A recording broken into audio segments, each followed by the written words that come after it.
الحمد لله نحمده ونستعينه ونستغفره ونؤمن به ونتوكل عليه ونعوذ بالله من شرور أنفسنا ومن سيئات أعمالنا ونعوذ بالله من شرور أنفسنا ومن سيئات أعمالنا من يهده الله فلا مضل له ومن يضلله فلا هادي له ونشهد أن لا إله إلا الله وحده لا شريك له ونشهد أن سيدنا ونبينا وحبيبنا وشفيعنا وسندنا ومولانا محمدا عبده ورسوله أرسله بالحق بشيرا ونذيرا وداعيا إلى الله بإذنه وسراجا منيرا صلى الله تعالى عليه وعلى آله وأصحابه وبارك وسلم تسليما كثيرا كثيرا أما بعد فأعوذ بالله من الشيطان الرجيم بسم الله الرحمن الرحيم يا أيها الذين آمنوا ادخلوا في السلم كافة ولا تتبعوا خطوات الشيطان إنه لكم عدو مبين وقال تعالى إنما المؤمنون الذين آمنوا بالله ورسوله ثم لم يرتابوا وجاهدوا بأموالهم وأنفسهم في سبيل الله أولئك هم الصادقون وقال تعالى إن الذين آمنوا والذين هاجروا وجاهدوا في سبيل الله أولئك يرجون رحمة الله والله غفور رحيم صدق الله مولانا العظيم وقال رسول الله صلى الله عليه وسلم الدين النصيحة قالوا لمن يا رسول الله قال لله ولرسوله ولعامة المسلمين ولأئمتهم أو كما قال عليه الصلاة والسلام. محترم دوست بزرگ اور بھائیو، اللہ نے دنیا کو ذمہ داریوں کے پورا کرنے کی جگہ بنایا ہے اور اپنے بندوں پر اللہ نے ذمہ داریاں ڈالی ہے. دین جو ہے وہ ذمہ داریوں کا نام ہے. اللہ نے ہر زمانے میں نبیوں کو دین دے کر بھیجا، یعنی انسانوں کی دنیا کی زندگی میں کیا ذمہ داریاں ہیں وہ ذمہ داریاں نبیوں کے ذریعے انسانوں تک پہنچائی اور ان ذمہ داریوں کے پورا کرنے پر اللہ تعالی شانہ کے وعدے ہیں. دنیا میں بھی اللہ کے وعدے ہیں اپنے بندوں کے لیے اور آخرت کی ابدی زندگی جو حقیقی زندگی ہے اور ابدی زندگی ہے، اور جہاں کی کامیابی اصل کامیابی ہے اور جہاں کی ناکامی اصل ناکامی ہے. ان آخرت کی راحتیں اصلی راحتیں ہیں اور آخرت کا عذاب اور تکلیفیں یہ اصلی عذاب اور تکلیفیں ہیں. آدمی دنیا میں رہ کر اس کو سوچ نہیں سکتا. ہاں، انسانوں کو جنت میں اللہ نے جو نعمتیں بنائی ہیں، جس کے بارے میں اللہ نے فرمایا ہے ما لا عین رات ولا اذن سمعت ولا خطر علی قلب بشر، کہ ایسی ایسی نعمت اللہ نے اپنے ان بندوں کے لیے جو دنیا میں اللہ کی دی ہوئی ذمہ داریوں کو پورا کر کے جائیں گے، ان کے لیے ایسی ایسی نعمتیں اللہ نے بنائی ہیں جو نہ کسی آنکھ نے دیکھا، نہ کسی کان نے سنا، اور نہ کسی کے دل میں وہم اس کا گزرا ہوگا۔ ہاں، ایسی نعمتیں ہیں وہ۔ اور آخرت کا عذاب بھی ایسا عذاب ہے کہ آدمی دنیا میں رہ کے اس کو سوچ نہیں سکتا۔ ایک ایک جہنمی کو اللہ تعالیٰ جب عذاب کا فیصلہ کرے گا تو ایک ایک جہنمی کا جسم جو ہے اتنا بڑا ہو جائے گا کہ مائنوں میں وہ بیٹھے گا، مائنوں میں۔ اس کی ایک دہاڑ احد پہاڑ کے برابر ہے، ایک دہاڑ احد پہاڑ کے برابر۔ تو 32 دانت کتنے ہوں گے؟ اس کا منہ کتنا ہوگا؟ پھر اس کا جسم کتنا ہوگا؟ آپ یہ سوچیں، اس کے کان سے لے کر مونڈے تک کی یعنی جو چوڑائی ہے وہ کتنے سالوں تک آدمی چلے تو ختم ہوگی۔ اور جہنمی کی چمڑی جو ہے، چمڑی جو چمڑی جہنم کی آگ سے ادھڑ جائے گی اور اتر جائے گی دن میں ہزاروں مرتبہ، وہ 12 زیرہ کے معنی 18 فٹ چمڑی اتنی موٹی ہوگی اس کی۔ اور اتنی موٹی چمڑی جہنم کی آگ سے، جسم سے، جیسے دنیا میں آدمی کے ہاتھ جل جاتا تو چمڑی ہٹ جاتی ہے نا، پورے جسم کی چمڑی نکلتی رہے گی۔ پھر دوبارہ وہ چمڑی اللہ تعالیٰ بنائے گا، پھر اسے عذاب، یوں مسلسل عذاب اسے ہوتا ہی رہے گا۔ ایک سیکنڈ اس سے عذاب کو ہلکا نہیں کیا جائے گا۔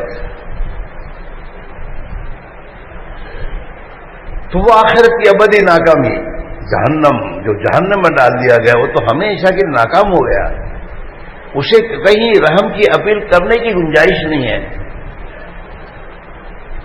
نہ اللہ تعالیٰ شانو اس کی بات کو سنے گا اور اس کی رحم کی اپیل کو اللہ تعالیٰ قبول کرے گا، بلکہ وہ بیٹے اب چھوکرا جانا نہیں بیٹا یہاں سے،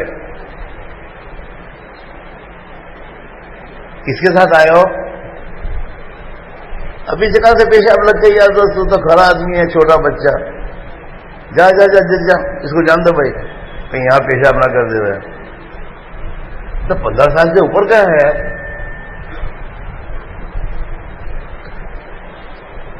تو آخرت کی ابدی زندگی ہے۔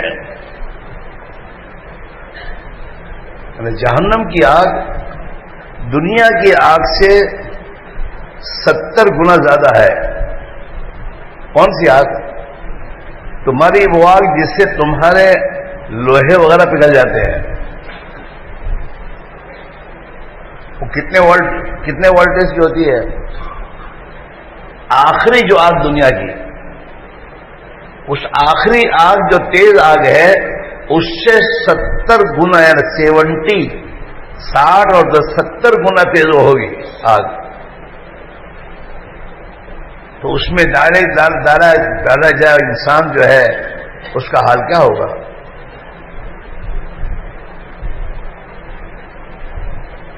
اس کو ڈسنے والے جو سانپ اور بچھو ہیں، ایک ایک بچھو گدھے کے برابر ہوگا،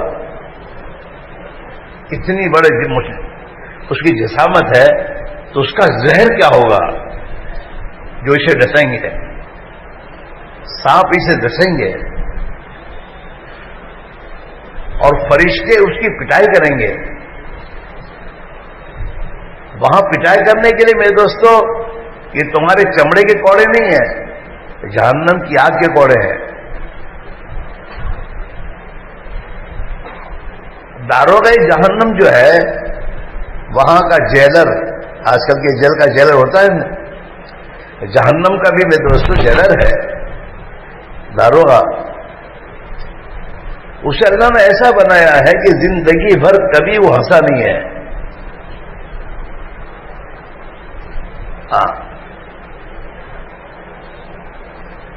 آپ سوچئے، ایک طرف نعمتوں کا وہ حال ہے، ایک طرف جہنم کے عذاب اتنا سخت ہے.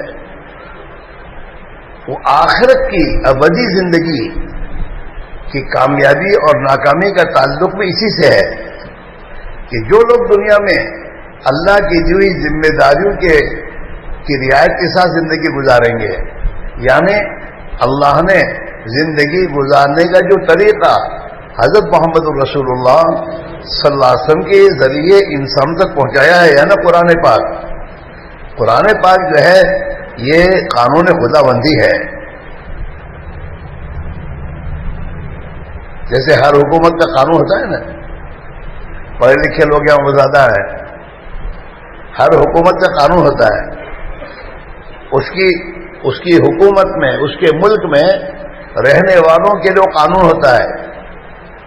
اس ملک میں رہنے والا اس قانون کی رعایت کے ساتھ اس کے ملک میں رہتا ہے تو چین سکون سے رہ سکتا ہے، چاہے وہ مالدار ہو چاہے غریب ہو. اور اگر اس ملک کا میرے دوستو نگر سے اس ملک کا سب سے زیادہ مالدار انسان لیکن اس ملک کے قانون کی خلاف ورزی کر رہا ہو اور اس ملک کے بلیک لسٹ میں اس کا نام ہو،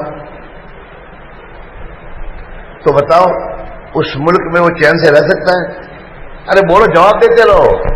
میں تقریر کرنے نہیں بیٹھا ہوں، میں تو خود بھی سمجھنے بیٹھا ہوں اور آپ سے ایک مذاکرے کی بات کر رہا ہوں کہ ہم سمجھیں اس کو،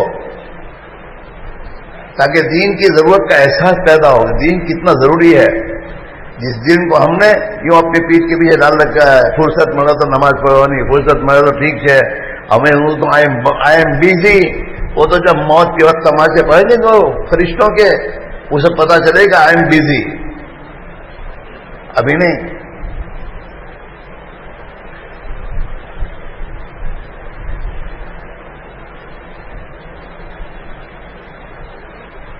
تو دنیا ذمہ داریوں کے پورا کرنے کی جگہ ہے. جیسے دنیا کے ملک اللہ نے دنیا کے بادشاہوں کو اور وزیر کو دے رکھے ہیں اور وہ اپنے قانون اور لاء کے مطابق اپنی پبلک کو لے کے چلنا چاہتے ہیں اور پبلک ان کے قانون کی پابندی کے ساتھ ان کے ملک میں رہے اس کو چاہتے ہیں، اور اس کی خلاف ورزی کرنے والے پر وہ بادشاہ یا وہ میردوس ملک کا صدر اس کے خلاف کارروائی کرتا ہے. تو یہ پوری دنیا کا مالک کون ہے؟ بولو اللہ ہے. اس پوری دنیا کو اللہ نے پیدا کیا ہے. اللہ کی دولت حکومت میں اللہ کے قانون کی خلاف ورزی کر کے چاہے کوئی انسان اس کی زمین پر چین سے رہ سکتا ہے؟ ارے بولو، سیدھی بات ہے. چاہے مالدار کا بچہ ہو اور چاہے غریب ہو اور چاہے منسٹر ہو اور چاہے بادشاہ ہو اور چاہے میرے دوستوں سائنس والا ہو اور چاہے کہیں بھی رہتا ہو، ہندوستان میں رہتا ہو، بنگلہ دیش میں رہتا ہو، عربستان میں رہتا ہو، ترکستان میں رہتا ہو، انگلستان میں رہتا ہو، کہیں بھی رہتا ہو، یہ سب ملک اللہ کے ملک ہیں، ان کے تھوڑے ہیں. تو زمین کی دھرتی کے کسی حصے میں بھی آدمی اگر اللہ کے قانون کے خلاف زندگی گزارے گا تو وہ اللہ کی زمین پر چین سے نہیں رہ سکتا.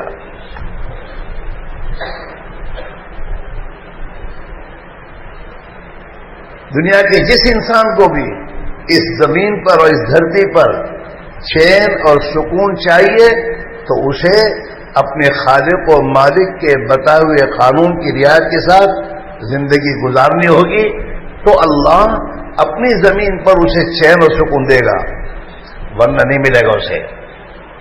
چین اور سکون ایسی بنگلوں میں نہیں ہے، چین اور سکون دنیا کی لگژری زندگی میں نہیں ہے، چین اور سکون دنیا کے راحت کے نقشوں میں نہیں ہے. یہ چیزیں تو راحت کی چیزیں ہیں، لیکن اس میں چین اور سکون دینا اللہ نے اپنے ہاتھ میں رکھا ہے. کامیابی ناکامی اللہ کے ہاتھ میں ہے. عزت و ذلت کا مالک وہ ہے، اور اس کا ضابطہ یہ ہے کہ جو اللہ کی دی ذمہ داری کے مطابق زندگی گزارے گا اسے ہر حال میں عزت دے گا. وہ ہر حال میں عزت، ہر حال میں اس کی حفاظت کرے گا، اور اس کے لیے زمین و آسمانوں کے برکتوں کے دروازے کھول دے گا، اور اسے اللہ اپنا محبوب بنائے گا کہ میرا محبوب ہے، میرا دوست ہے. اور جب اللہ اسے محبوب بنائے گا تو آسمان سے اس کی محبوبیت کو دنیا میں چلائے گا.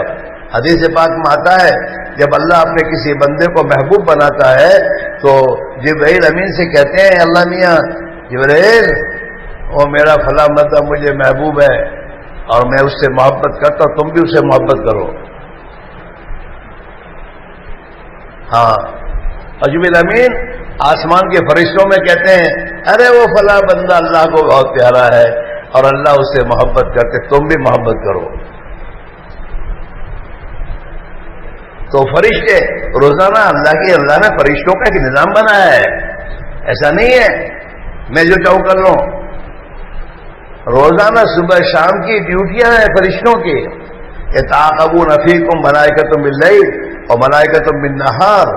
روزانہ صبح شام تمہارے پاس فرشتے متعین کیے گئے ہیں جو ہر آدمی کی ڈائری تیار کرتے ہیں. ہاں، اور روزانہ کے اس کے اعمال کو دن کے فرشتے عصر کی نماز کے بعد آسمانوں پر اللہ کے بارگاہ میں لے جا کر پیش کرتے ہیں، اور رات کے فرشتے عصر کی نماز میں آ کر اس کی ڈائری تیار کرتے ہیں. فجر کی نماز میں دونوں جمع ہوتے ہیں. وہ رات کے فرشتے فجر کی نماز کے بعد اللہ کی بارگاہ میں جاتے ہیں. یہ اس کی ڈائری ہے آج کی. جی ہاں، اور اس انسان کے اعمال کے اعتبار سے اللہ کے فیصلے آتے بھی. ارے یار وہ تو میں نے تو کہیں سمجھ نہیں پڑتی. تیری سمجھ میں کہاں پڑے گی؟ تیری سمجھ تیرے اعمال سوچ کیا کیا ہے تم نے، پھر سمجھ میں آ جائے گی. ہاں،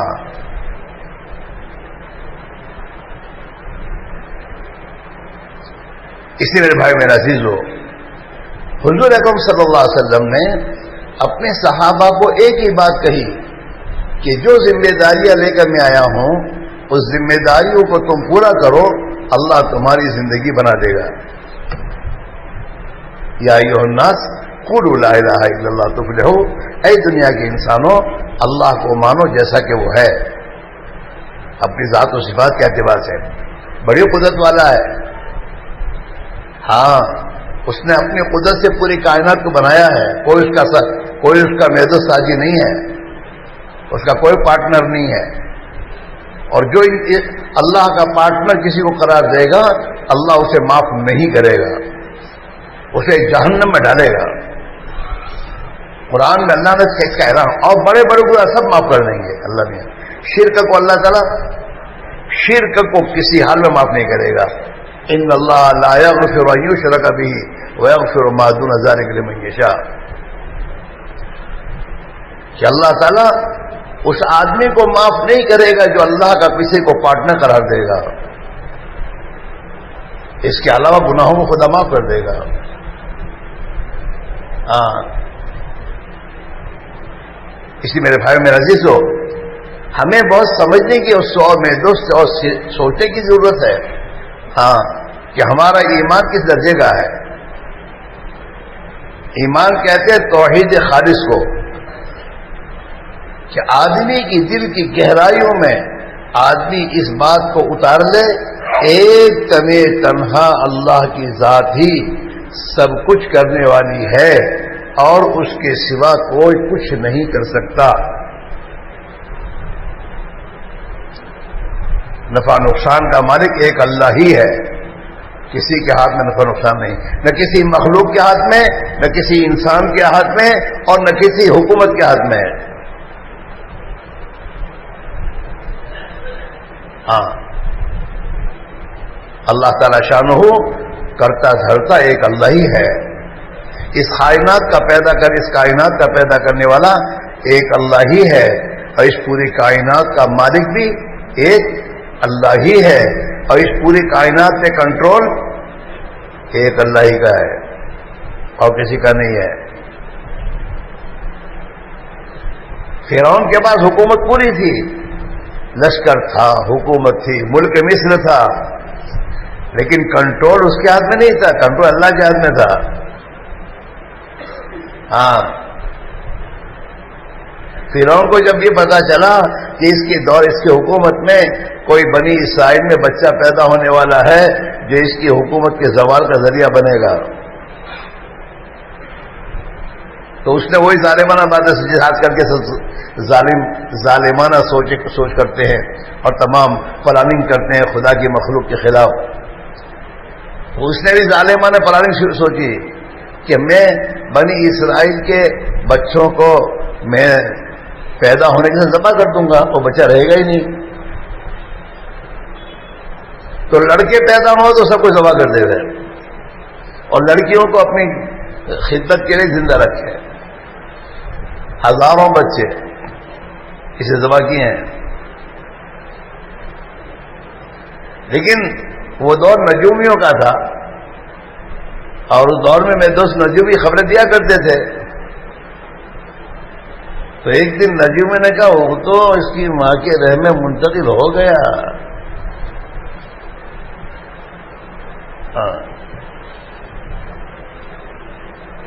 اور فکر میں پڑ گیا،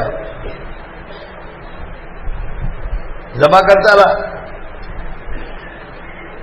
حضرت موسیٰ کو اللہ نے اسی کے حکومت میں پیدا کیا تھا. اللہ میں چاہتے تو حضرت موسیٰ کی ماں سے کہتے تم چل جاؤ دوسرے ملک میں، لیکن اللہ اپنی قدرت سمجھانا چاہتا ہے. یہ قادر مطلق ہم ہے. حضرت موسیٰ کی والدہ کو اللہ نے بھیجا نہیں کہیں، وہیں رکھا اس کی حکومت میں ہی، اور وہیں پیدا ہوئے حضرت موسیٰ. حضرت موسیٰ کی ماں بڑی فکر میں پڑ گئی، کیا ہوگا میرے بچے کا.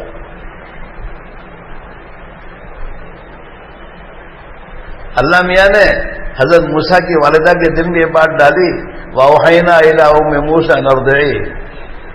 موسیٰ کی ماں اس کو دودھ پلاتے رہی ہو. وَإِذَا خِفْتِ عَلَيْهِ، اور جب تجھے ڈر ہو کہ میرے بچے کو فرعونی لے جائیں گے، نے ذبح کر دیں گے، فَأَلْقِهِ فِي الْيَمِّ، تو تیرے بچے کو یہ جو دریا بہ رہا ہے نا اس میں ڈال دیجیے. وَلَا تَخَافِي وَلَا تَحْزَنِي، اور یاد رکھ ذرا بھی ڈریو مت فرعون سے، اور ذرا بھی غم خطرہ مت محسوس کریو.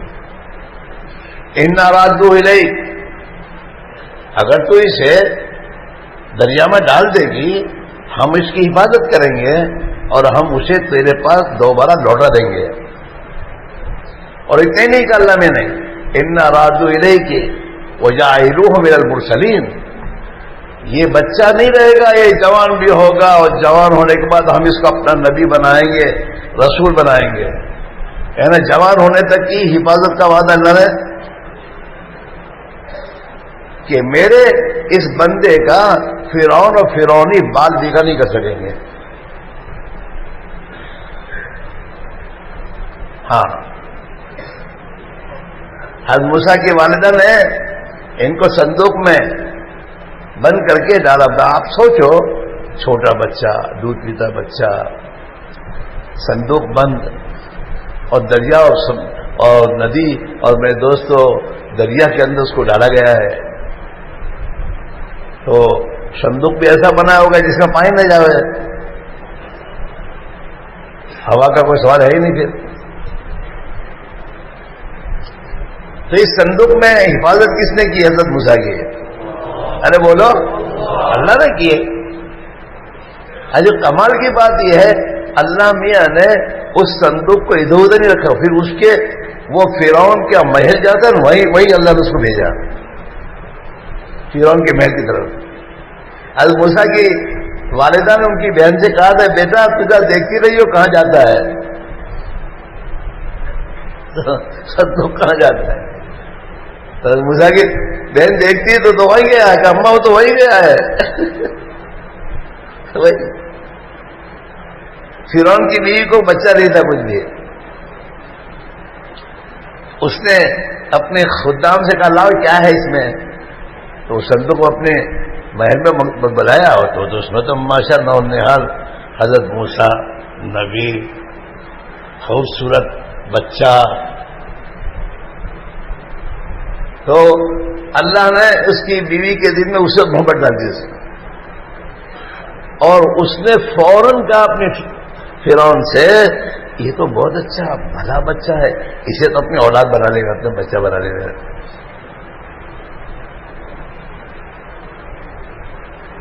یہ آج سے نہیں چلتا, مرد اور عورتوں کے غلام رہی ہمیشہ.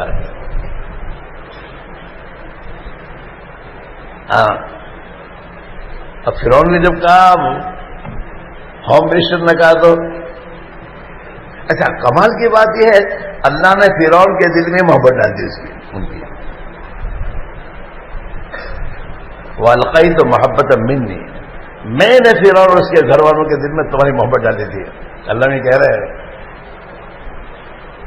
اور ہماری حفاظت سے تم چل رہے ہو, ہم نے حفاظت کی تمہاری. اچھا فرعون نے حضرت موسیٰ کو دیکھنے کے ساتھ کہا بھی مجھے تو موسیٰ دکھتا ہے, کہا اس نے. تو اس کی بیوی, اچھا بیوی کو ذہن بنانا بہت اچھا تھا عورتوں کو, اس نے فون ذہن بنایا. اتنے بچے ذبح کر چکے ابھی تک موسیٰ ذبح نہیں ہوا. موسیٰ موسیٰ موسیٰ کرتے ہو, خاموش ہو گیا وہ. اب اٹھا تو لیا اللہ کا نظام. اب جس کو دودھ پلانے کے لیے کہے تو دودھ کسی کی پستہ موسیٰ منہ میں لے وہی نہ اور رو ہے. اب کرنا کیا, کسی کا دودھ پیتے نہیں ہے تو حرمنا علیہ المراضع. قرآن کہہ رہا ہے کہ ہم نے دودھ پلانے والیوں کو ہم نے حرام کر دیا موسیٰ پر کی کسی کا دودھ مت پینا. اب دودھ نہیں پی رہے, اب تلاش کرے کسی دودھ پلانے والی کو. تو ان کی بہن تو گئی تھی وہاں, پیچھے بھی جا ہی رہی تھی. تو اس کے سامنے بات آئی تو کہا میرے ایک خاندان میں جانتی ہوں کبھی اس کا دودھ پی رہے, کہو تو بلا رہا ہوں. وہ تو پریشان تھا ہی, کہا لے آؤ. تو حضرت موسیٰ کی بہن دوڑتی گئی اس کی ماں کی, اماں جلدی چل, بھائی نے دودھ کسی کا پیا ہی نہیں, پیتا ہی نہیں ہے, چلو بلا رہے وہاں. تو ان کی ماں کو لے آئی بہن اور لا کے حضرت موسیٰ کو اٹھایا تو فون دودھ پینا شروع کر دیا. تو اللہ میں طے کر لیا تھا کہ موسیٰ پیدا ہوگا, تیرے ملک میں پیدا ہوگا, تیرے محل میں پرورش پائے گا, تیرے خزانے سے مال چودے گا, اور میرا موسیٰ تیرے ملک میں بڑا ہوگا اور ہم اس کو رسول بنائیں گے. تو فرعون کا پورا پلان نہیں چلا. ایسے دنیا یہ جو نادان لوگ ہیں, ہم یوں کر دیں گے, کسی کچھ ہوتا نہیں ہے. ڈھیل اللہ دیتا ہے سب کو. جو جتنے دعوے کرتے ہیں, جو بھی دعوے دار ہوتے ہیں نا, ان کو اللہ ڈھیل دیتا ہے. باقی ہوتا وہی ہے جو اللہ کی مرضی ہوتی ہے, اور دنیا میں وہی ہوگا. مسلمان دھوکے میں چل رہا ہے کہ ہمارا یہ ہوگا تو ہمارا مسئلہ حل ہوگا, یہ ہوگا. کوئی بھی نہیں, تمہارا مسئلہ اللہ حل کرے گا تو ہوگا. اللہ کو اپنا بنا دو. جس اللہ نے فرعون کی حکومت موسیٰ کی وجہ سب کی حفاظت کی تھی, وہی اللہ تمہاری حفاظت کرے گا دشمنوں کے بیچ میں. جس اللہ نے اپنے نبی کی حفاظت کی تھی دشمنوں کے بیچ میں.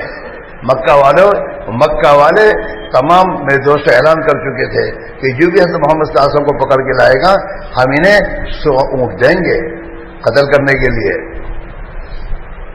ہاں اللہ بڑی قدرت والا ہے.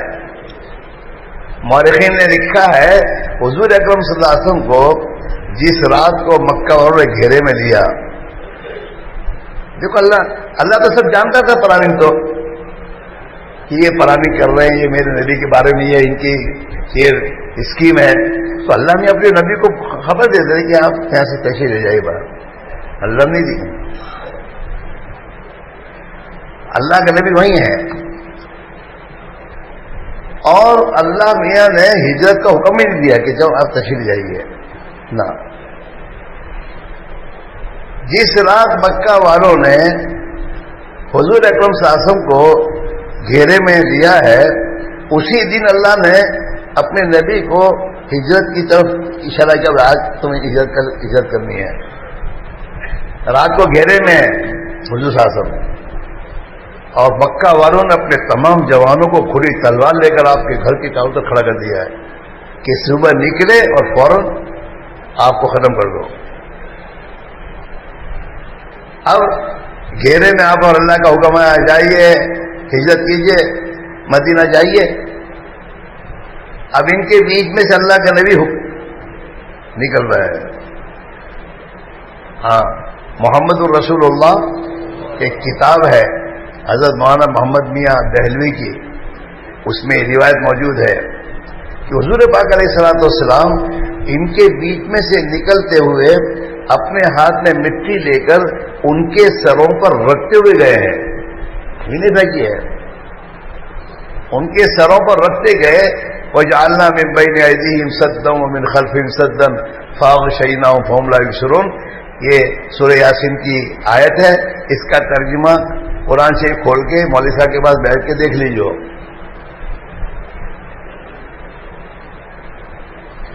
آپ ساسم روانہ ہو گئے ان کے بیچ میں سے. حضور پاک علیہ الصلوۃ والسلام حضرت سے ایک بات کہی تھی، ان کی میرے پاس امانتیں ہیں، یہ امانتیں تم ان کو واپس کر کے میرے پاس آ کے مدینہ میں مل جائیے. یہ کہہ کے حضور تشریف لے گئے. تو حضرت علی حضور کے بسترے پر سو گئے اور خراٹے لیتے ہوئے سو گئے. اپنے سو گئے شو کری کیا حضور ہمارا ممکن کہی رہا سر ہماری آئی بن سے نہ. حضرت علی کو جب حضور نے یہ فرمایا علی ان کی امانتیں دے کر تم مدینہ آ کر ہم سے مل جائیے، حضرت علی کو یقین ہو گیا یہ میرا بال بھی کا نہیں کر سکتے. تو حضور کے بسترے پر آرام سے سخراتے دیکھ سکتے. حضور فرماتے ہیں ہجرت کی رات مجھے جیسی نیند آئی ایسی زندگی میں کبھی نیند نہیں آئی تھی. اس کا نام ایمان ہے. مگر یہ سب ایمان میں نہیں چلتا. پڑھ مگر اپنا ایمان تو پڑھ مگر والا ہے. بات تو تمہاری کھری ہے ایمان بھی پڑھ کہی تھی لایا پڑھ تو ایک ہے پڑھ چھوڑ. مول صاحب نے بات بتی بات تو کھری ہے پڑھ کہیں تھی لاؤ تو یہ تو تیرے ایمان میں کینسر ہے. اللہ سے کہہ رہے تھے پڑھ اللہ سے کہتے پڑھ کہیں سے آئے ہو.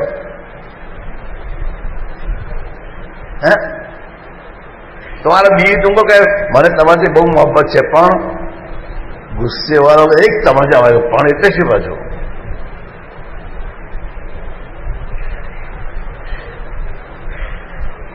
یہ پڑھ اتنا خطرناک ہے آپ کہیں اہمیت نہیں آپتا. ہوں تو چھو نہیں مسلمان میں ایمان آتے ہیں. ایمان میں تو دماغ پھوڑی ہے سب. اس ایمان کو صحیح کر. یہ ایمان کی محنت اس کی ہے. اللہ کے یہاں سے جس ایمان کا مطالبہ ہے وہ ایمان صحابہ ہے. وَإِذَا قِيلَ لَهُمْ آمِنُوا كَمَا آمَنَ النَّاسِ. مفسر لکھتے ہیں الناس سے مراد اصحاب رسول اللہ صلی اللہ علیہ وسلم ہے کہ جو صحابہ کا ایمان تھا ایسا ایمان تم لاؤ. ہم سب سے مطالبہ اس کا ہے. ہاں اور ایمان صحابہ کا ایمان بالغیب تھا. وہ اپنی آنکھوں دیکھی پر ایمان نہیں رکھتے تھے. نبی کی خبروں پر ان کو ایمان تھا جو اللہ کے نبی نے خبریں دی ہیں.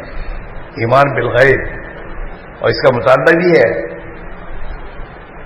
ہاں الذین یؤمنون بالغیب جو ایمان بالغیب رکھتے ہیں آنکھوں دیکھی پر نہیں.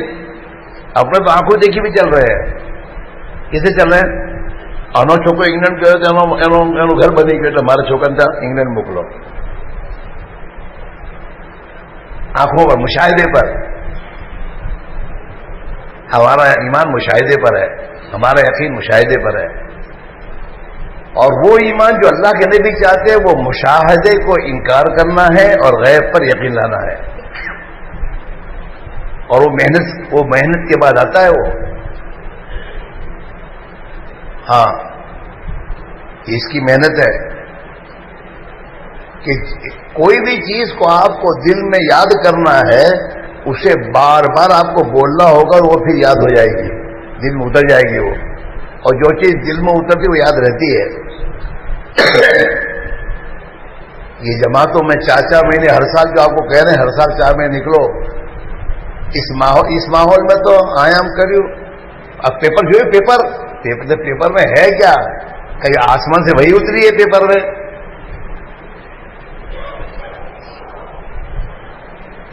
جھوٹے فریب اور مکار لوگوں کی باتیں اور اس کو تو دنیا میں پھیلاتا ہے.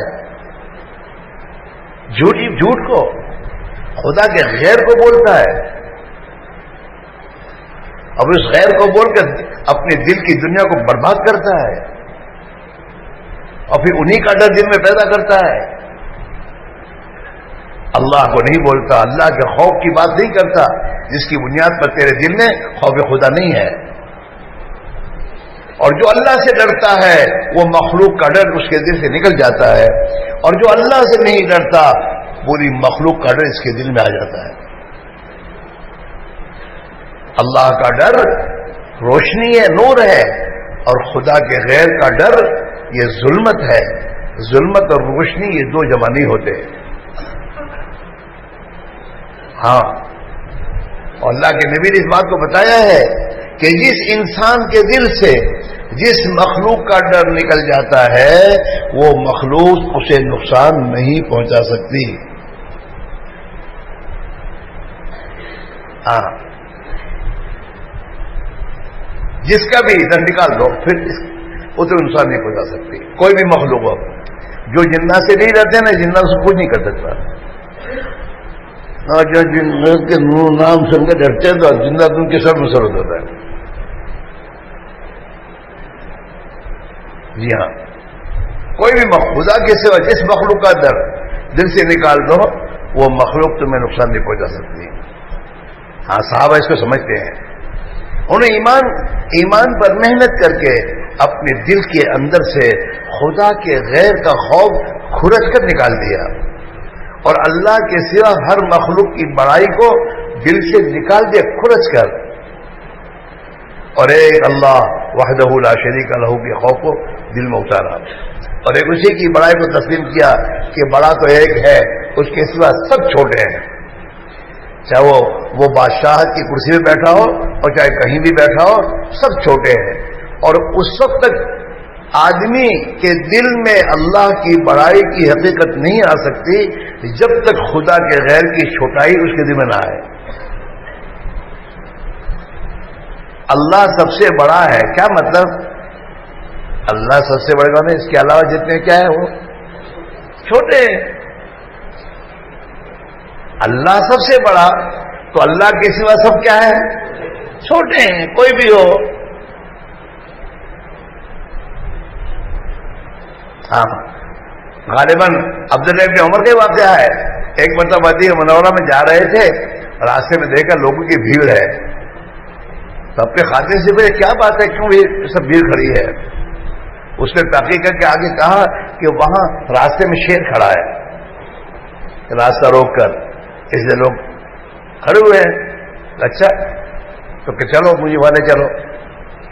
اپنے اونٹ کے سوار تھے، گئے اور وہاں اترنے کے بعد شیر کو ایک تماچا مار رہا تھا، چلو یہاں سے، مخلوق کو پریشان کرتے ہو. تو چلا گیا، وہ چلا گیا. تو حضرت ابن عمر وہیں کھڑے ہوئے. جب لوگ قریب آئے تو لوگوں سے کہا صدق رسول اللہ صلی اللہ علیہ وسلم، اللہ کے پیارے نبی نے سچ کہا. اللہ کے نبی کا فرمان ہے کہ آدم کا بچہ اپنے دل سے جس مخلوق کا ڈر نکال دیتا ہے وہ مخلوق اس کو نقصان نہیں پہنچا سکتی.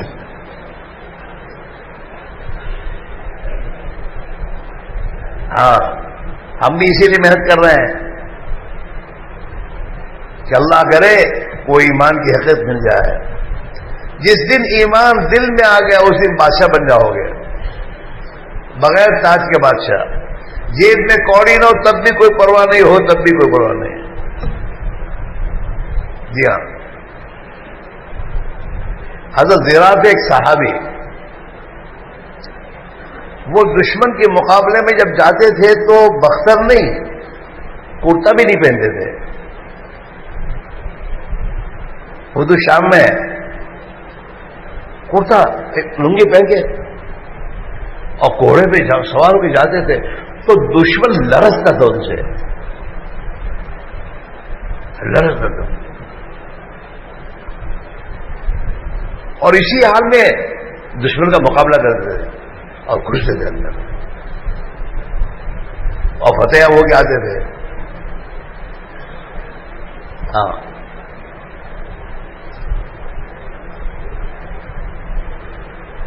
ایک مرتبہ دشمن کے گھیرے میں وہ پھنس گئے، ان کی بہن ساتھ تھی، ان کی بہن کو پتا چلا کہ تیرا بھائی دشمنوں کے گھیرے میں آ گیا ہے، تو انہوں نے کسی کو کچھ پوچھا ہی نہیں، اپنے منہ پر نقاب وغیرہ ڈال کر گھوڑے پہ سوار ہو کے چلنا شروع کر دیا اس طرف، دشمن کی طرف۔ حضرت خالد سوچ رہے ہے کیا یہ، کون ہے، کون سوار ہے، اور وہاں جانے کے بعد دشمن کے درمیان میں گھس گئی اور دشمن کا مقابلہ کرتے کرتے اپنے بھائی کو ان سے چھڑا کے لے کر آئی۔ جب تحقیق خالد سے کہتے ہو حضرت زیرار کی بہن خولہ تھی، اپنی عورتیں پاگل ہے، اللہ سے ڈرتی نہیں، ایسا سے ڈرتی ہے۔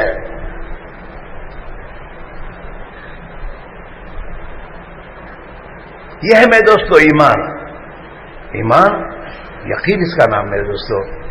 اللہ کے پیارے نبی اپنی امت کو یہ یقین سکھا کے گئے تھے صحابہ کو۔ آج ہمارے ایمان میں بگاڑ آیا ہے، ایمان میں بگاڑ آیا، جس کی بنا پر ہم میں کم ہمتی آئی ہے، اور اس ایمان کے بگاڑ کی بنیاد پر ہمارے اعمال بگڑ گئے اور اسلام اور اسلامی زندگی ہم سے نکل گئی، جس کی بنیاد پر ہمارا رعب بھی دشمن سے ختم ہو گیا۔ تم اپنے بڑوں کی تاریخ کو سنو کسی سے کہ جس زمانے میں تمہارے دادا پردادا تھے، اس زمانے میں اس علاقے میں ان کی کیا پوزیشن تھی اور ابھی اپنی کیا پوزیشن ہے۔ وہ نیک لوگ تھے، اپنے جیسے مکار نہیں تھے، اپنے پاس مکر بہت ہے۔ ہاں، سادے سمپل لوگ تھے، اللہ سے ڈرنے والے، اللہ کا ڈر تھا ان کے دلوں میں، نبی کی سنتوں سے پیار محبت تھی انہیں۔ یہ فیشن پرستی کی لعنت کی شکار نہیں تھے وہ، ان کے دلوں میں انسانوں کی ہمدردی تھی۔ ہاں، وہ اپنے مزدوروں سے بھی ہمدردی کا معاملہ کرتے تھے، اخلاق تھے ان کے اندر، جس کی بنا پر اللہ رب العزت نے ان کا رعب دشمنوں پر ڈالا تھا۔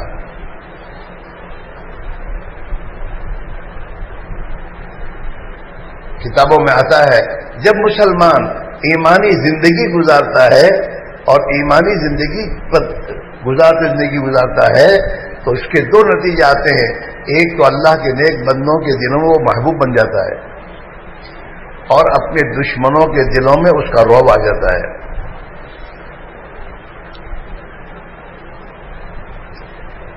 تو میں کہہ رہا میرے بھائیو، جناب رسول اللہ صلی اللہ علیہ وسلم ان کے سروں پر مٹی ڈال کر آپ تشریف لے گئے۔ اللہ کو اپنے نبی کی حفاظت کرنا مقصود تھی، ان کے بیچ میں سے نکالا، انہیں پتہ نہیں چلا۔ جب آپ تشریف لے جا چکے تو شیطان جب حضور کے قتل کرنے کی اسکیم یہ مکہ والے بنا رہے تھے تو ان کے درمیان میں شیطان ایک گھوڑے کی شکل میں آ کے داخل ہوا اور اس نے رائے دی کہ تم کیوں ڈرتے ہو؟ ایک خاندان کا آدمی اگر اللہ کے نبی کو قتل کرے گا تو اس خاندان والوں کا مقابلہ قریش کریں گے، لیکن تمہارے تمام خاندان کے جوان مل کر سموہ مل جل کر سب اگر حملہ کریں گے تو قریش کن کا مقابلہ کرے گا؟ نہیں کرے گا. تو اس کی رائے کو پسند آئی دارالندوہ میں، تو رائے دے کے گیا تھا، اس کی رائے پر فیصلہ ہوا تھا. اور جو اللہ کے نبی بالکل حفاظت کے ساتھ نکل گئے اور یہ تو کھڑے تلواریں لے کر، تو پھر وہی بڈھے کی شکل میں شیطان آیا. کیوں کھڑے ہو؟ کہیں انتظار میں؟ کہتے ہو تو گئے نہیں، تمہارے سر پہ مٹی رکھ کے گئے دیکھو. تو انہوں نے جب اپنے سر کو جو ہے مٹی، تو یہ پھر پریشان. اب میں تو حضور کو پکڑنے کے لیے نکلے یہ. اچھا، پھر اللہ رب العزت نے حضور پاک علیہ الصلوۃ والسلام کے پیچھا کرنے والے سراقہ کو حضور تک پہنچایا، اور حضور تک پہنچانے کے بعد سراقہ کو اللہ کے نبی کے سامنے دھسایا اپنی قدرت سے کہ تم میرے نبی کا بال بھی کام نہیں کر سکتا. جب سراقہ کا میرے دوستو گھوڑا دھسا تو اس نے توبہ کی، نہیں میں محمد صاحب سے کچھ نہیں کروں گا. تو اللہ نے پھر اس کے گھوڑے کو نکالا، پھر اس کی نیت بدلی، پھر دھسایا اللہ نے. پھر آخر میں اس نے توبہ کی کہ نہیں میں کچھ نہیں کروں گا. پھر اللہ کے کہا سراقہ وہ دن کیسا ہوگا جب کہ تیرے ہاتھ میں کنگن ہوں گے فارس کے. آپ نے پہلے سے سنائی دی تھی. اور چنانچہ سراقہ کے ہاتھ میں وہ کنگن آئے. اس نے کہا نبی نے خبر دی تھی، وہ ایمان لے آیا. تو میرے بھائیوں، میرے عزیزو، آج ہم دنیا کے ظاہری نقشوں سے متاثر ہیں، ہم اللہ کی قدرت سے متاثر نہیں ہیں. ہمیں ہمارے نبی علیہ الصلوۃ والسلام نے مخلوق کا تاثر نکال کر ہمارے دلوں میں ایک اللہ ہی کا تاثر آپ صلی اللہ علیہ وسلم نے پیدا کیا تھا. اور جس وقت ہمارے دل میں ایمان کی حقیقت تھی، ہم اللہ کے فرما بردار بندے تھے، اللہ کے احکام زندگی ہم میں تھی. ہمارا جذبہ اپنے نبی والا جذبہ تھا کہ دنیا میں امن و امان قائم ہو، سلامتی آئے، دنیا کے انسانوں میں بھائی چارگی آئے، دنیا کے انسانوں میں ہمدردی آئے، دنیا کے انسان اللہ کی عبادت کرنے والے بنے اور یہ اللہ کی عبادت گزار بندے بنے. یہ دنیا کی زندگی میں امن و امان کی زندگی گزارے اور موت کے بعد کی ہمیشہ زندگی یہ جہنم کے عذاب سے بچ جائیں. یہ ہر مسلمان کے اندر کا جذبہ حضور بنایا تھا. یہ دو ذمہ داریاں ہیں.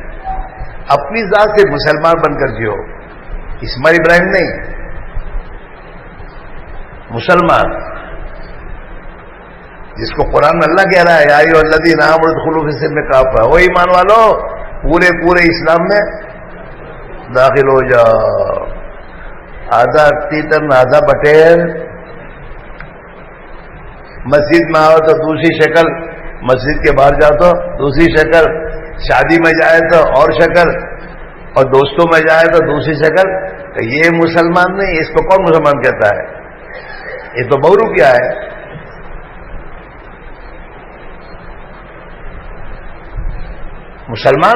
مسلمان تو وہ ہے جس کی 24 گھنٹے کی زندگی سر کے بال سے لے کر پیر کے ناخن تک ہر جگہ، مسجد میں، باہر میں، اپنوں میں، پرایوں میں، اپنی کرسی پر، اپنی فیکٹری میں، اپنی سب جگہ وہ تو مسلمان بن کے جاتا ہے سر کے بال سے لے کر پیر کے ناخن تک نبی کی سنت کے سانچے میں. اس کا لباس نبی والا لباس ہوگا. تم ہمیں کہتے ہو ارے وہ تو نہیں جوانو، ارے تیری دنیا کی تمام لائنوں میں یونیفارم ہوتا ہے. تو اپنے آپ کو مسلمان کروڑوں انسانوں کے درمیان مسلمان کہتا ہے، تو تیرا کوئی یونیفارم نہیں ہے، تیرا کوئی لباس نہیں ہے. تو اپنے نبی کے لباس میں دنیا میں چل، تیرا رب پڑے گا. تیری عزت کریں گے لوگ، نبی کی زندگی میں ہے.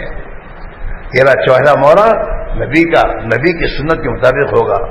تیرا چلنا نبی کی سنت کے مطابق، تیری بات کرنا نبی کی سنت کے مطابق.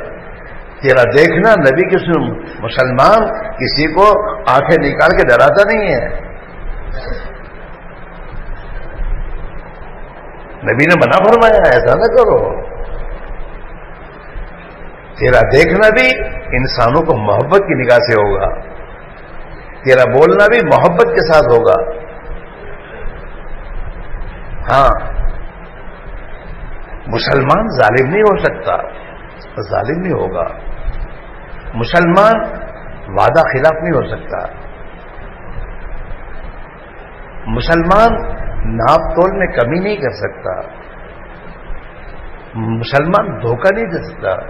اللہ کا نبی منع کہ بلغش منا فلیس منا, جو دھوکہ بازی کرے وہ ہم میں سے ہے ہی نہیں.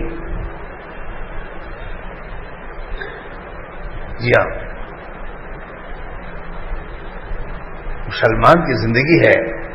ہاں, وہ ایک اللہ سے ڈرتا ہے, اس کا ایمان اللہ پر ہے, رسول پر ہے, فرشتوں پر ہے, آخرت پر ہے, قیامت کے دن حساب پر ہے, اللہ کی کتابوں پر ہے. ہاں, وہ تقدیر پر ایمان رکھتا ہے. بہت بڑی چیز ہے تقدیر پر ایمان. ہاں, بڑی سے بڑی مصیبت ہو اور مسلمان کی زبان سے نکل جائے نا کہ بھئی تقدیر محدود ہے, اس مصیبت کا بوجھ ہلکا. تقدیر پر فرض ہے, تقدیر پر ایمان لانا فرض ہے. تقدیر کا انکار نہیں کر سکتا آدمی. جی ہاں, ایمان ہے, وہ اپنے عقیدے میں پکا ہوتا ہے, ایمان میں پکا. عبادات ہیں. مسلمان نماز کا چھوڑنے والا نہیں ہو سکتا. اللہ کے نبی نے اس کو بنا فرمایا ہے کہ جو ایمان جو جان بوجھ کر نماز چھوڑ دے وہ مسلمان نہیں ہے.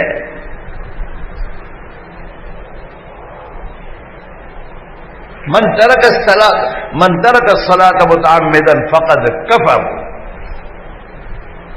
اسے صحابہ کی ایک جماعت تو کفر کا فتویٰ دے رہی ہے کہ جان بوجھ کر نماز کا چھوڑنے والا ایمان کی دائرے سے نکل گیا. مسلمان نماز چھوڑ سکتا ہے کبھی؟ مسلمان اور غیر مسلم میں فرق کرنے والی چیز تو نماز ہے. نماز نہیں چھوڑ سکتا, وہ روزہ نہیں چھوڑ سکتا. یہ مال کی زکوٰۃ کبھی روک نہیں سکتا. وہ یہ تو ارکان ہے, یہ تو اسلام کے ارکان ہیں, یہ تو فاؤنڈیشن آف اسلام ہے. فاؤنڈیشن نہیں تو پھر اسلام کہاں ہے؟ اسلام کی تعمیر تو اس فاؤنڈیشن پہ ہوتی ہے. حج فرض اور حج نہ کرے میں نے وہ کام سے دھندوں سے. اللہ نے کیا کہا, جس پر حج فرض ہوا اور حج ادا کیے بغیر مرے گا تو یہودی بن کے مرے یا عیسائی بن کے مرے. یہ مسلمان مومن بن کے نہیں مر سکتا. تیری فیکٹریاں یہیں کے نہ جائیں گے اور تیرا ایمان چلا جائے گا.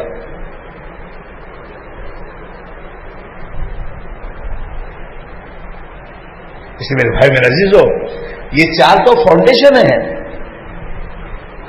اسلام, دین اسلام کے. اس کے بغیر دین اسلام رہ نہیں سکتا. ہاں, شہادت اللہ الہ الا اللہ و اقام الصلاۃ و صوم رمضان و ایتاء الزکاۃ والحج, یہ 5 ارکان اسلام ہیں.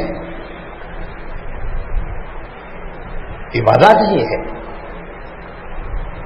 اور معاملات. مسلمان اپنی زندگی میں آزاد نہیں ہے, بہت پابند ہے یہ. ہاں, معاملات, معاشرت, رہن سہن, جو آیا پہن لیا, جو آیا کھا لیا, جو آیا کھا لیا, جو آیا کما لیا, جہاں سے آیا لے لیا. یہ اس کی معاشرت نہیں ہے. نبی نے تو معاشرت کے اصول بتائے ہیں. ہاں, اللہ کے نبی نے اپنی امت کو اس بات کی تعلیم دی ہے کہ تمہارا نوکر, تمہارا غلام جو تمہارے گھر میں ہے, اس کو وہ کھلاؤ جو تم کھاتے ہو, اس کو وہ پہناؤ جو تم پہنتے ہو. تمہارا خادم تمہارے لیے کھانا پکائے تو اسے اپنے ساتھ کھانے میں شریک کر لو, ورنہ اس کھانے میں سے اس کو کھلاؤ. نبی کی تعلیم ہے. تجھے اللہ نے مال پیسے کوڑیاں ٹھیکرے دیے ہیں، تیرے پڑوس میں غریب رہتا ہے،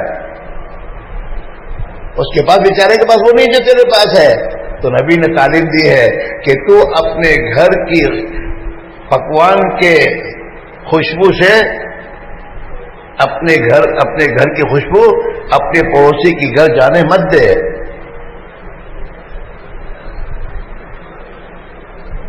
کیا مطلب؟ اور پھر آگے بتایا حضور نے، اگر تو یہ نہیں کر سکتا تو جو پکایا ہے اس میں سے تھوڑا سا اپنے پڑوسی کے گھر بھی پہنچا دے۔ معاشرت ہے۔ تیرے بچے تیرے گھر سے کھانے کی چیزیں باہر لے کر نہ جائے، اس کی تو خیال رکھ۔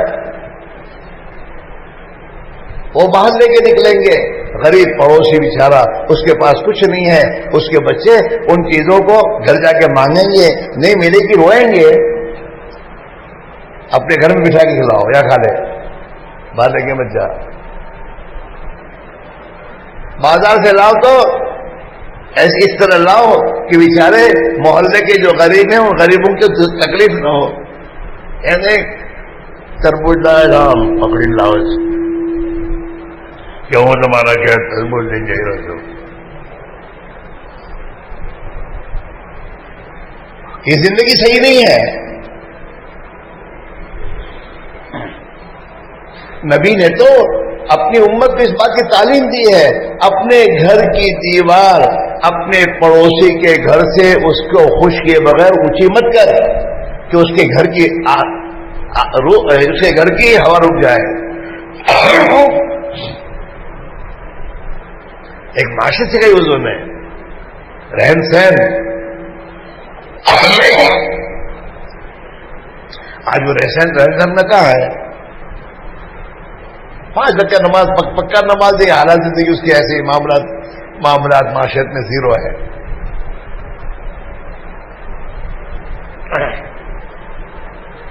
اس میرے بھائی میرے عزیز ہو، یہ زندگی ہے جو زندگی ایمان کے راستے سے ہمارے اندر آئے گی۔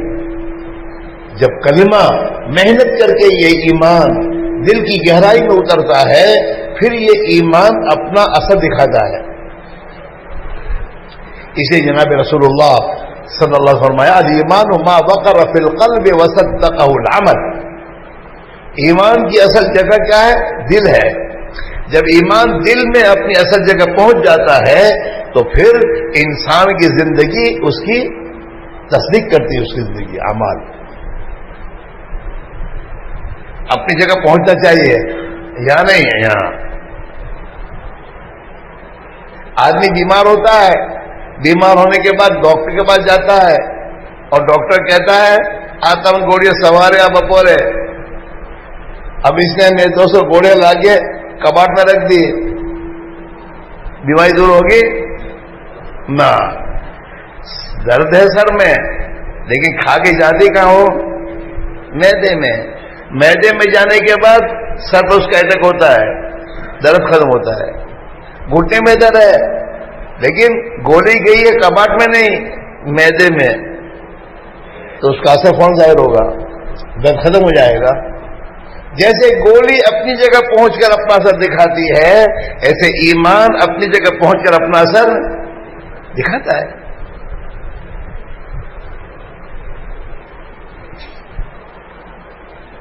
اس کی محنت ہے۔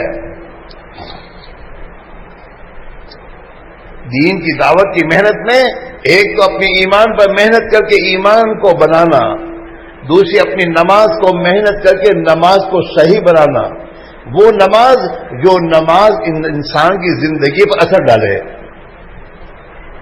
قرآن کا فیصلہ ہے ان الصلاۃ تنہی عن الفحشاء والمنکر، بے شک نماز بری اور بے حیائی باتوں سے روک دیتی ہے۔ یہ تو برک ہے زندگی میں۔ اور نماز تو اللہ کی عبدیت کو زندگی میں لانے کا ایک عمل ہے۔ اگر نماز صحیح ہو، یہ بھاگ دوائی نماز نہیں۔ اگر آدمی نماز سنت والے لباس کے پہن کر نماز پڑھے، اس کے نماز کا ثواب بڑھ جائے گا، اجر ثواب بڑھے گا۔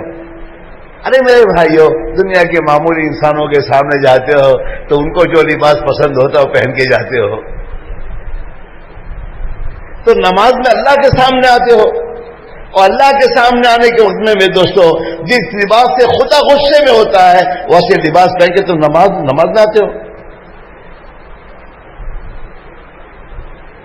اللہ کو تو اپنے حبیب والا لباس پسند ہے، سنت والا لباس، اس کو زندگی میں لاؤ اور حضور کی سنتوں کو معلوم کرو، اور پھر دیکھو تمہارے دل کا سکون، تمہارے دل میں چین اور سکون چاہیے اس زندگی پر آؤ۔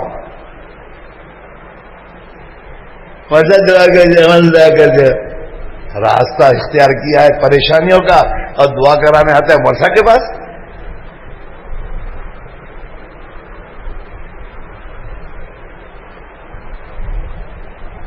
اللہ کے بھائی بھی فرماتے ہیں یہ تو تم بخیر دنیا والآخرہ، میں تمہارے پاس دنیا اور آخرت کی ہر قسم کی بھلائی کو لے کے آیا ہوں، تمہاری بھلائی اسی میں ہے کہ تم میرے راستے پہ چلو۔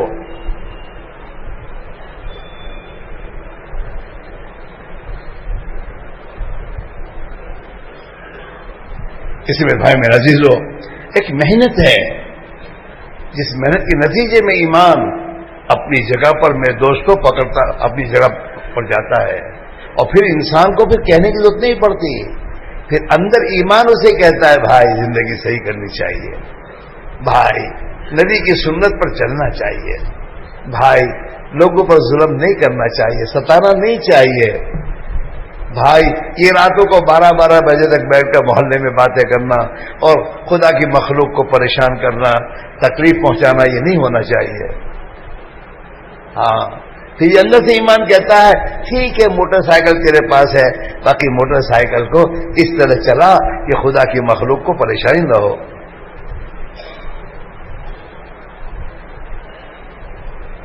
یہ باتوں کو کیا سوچی پتا نہیں، اور پھٹ پھٹ پھٹ بہت زور سے بولے وہ موٹر سائیکل لاتے ہیں۔ ارے اللہ کے بندے، اس سے تجھے کیا فائدہ؟ رات کو تو موٹر سائیکل کو لے کر محلے سے ایسے آواز والے لے کے نکلے گا، کتنوں کو پریشانی ہوگی۔ مسلمان کسی کو تکلیف نہیں پہنچاتا۔ ہمارے سے فرماتے تھے حسن معاشرت کے معنی انسان کے دل کا جذبہ یہ ہو میری طرف سے کسی کو تکلیف نہ پہنچے، یہ ہے حسن معاشرت۔ اور فرمایا حسن اخلاق کے معنی کیا ہے؟ حسن اخلاق کے معنی یہ ہے کہ دل کا جذبہ یہ ہو میں ہر ایک کو راحت پہنچاؤں، ہر ایک کو نفع پہنچاؤں۔ ہماری زندگی تو حسن معاشرت والی ہے، ہاں، اور حسن اخلاق والی ہے، لیکن یہ آتی کب ہے؟ ایمان کے راستے سے۔ ایمان کے راستے سب آئے گا، امانت داری، دیانت داری، اور میں دوستوں عدل و انصاف، اور خدا کی مخلوق پر رحم کھانا، اور اپنی خدا کی مخلوق کے حقوق کی ادائیگی کا فکر، یہ سب آئے گا۔ اس لیے بھائیوں آپ آزاد سے ہماری گزارش ہے، بیانات آپ سنتے رہتے ہیں، ایک محنت خدا نے دی ہے، اس محنت کی قدر کر لو، اس محنت کی قدر کر لو، اور خود کو محنت میں اپنے آپ کو کھپاؤ تھکاؤ، یہ اللہ کی سنت ہے، جون سی محنت کرو گے خدا اس کا نتیجہ تمہیں دے گا۔ کسان کھیت پر محنت کرتا ہے، اناج ڈالتا ہے، خدا اس کی محنت کرتے اس کو دیتا ہے۔ ہاں، دکاندار دکان میں جا کر اپنی محنت کرتا ہے، اس کا نتیجہ خدا دیتا ہے۔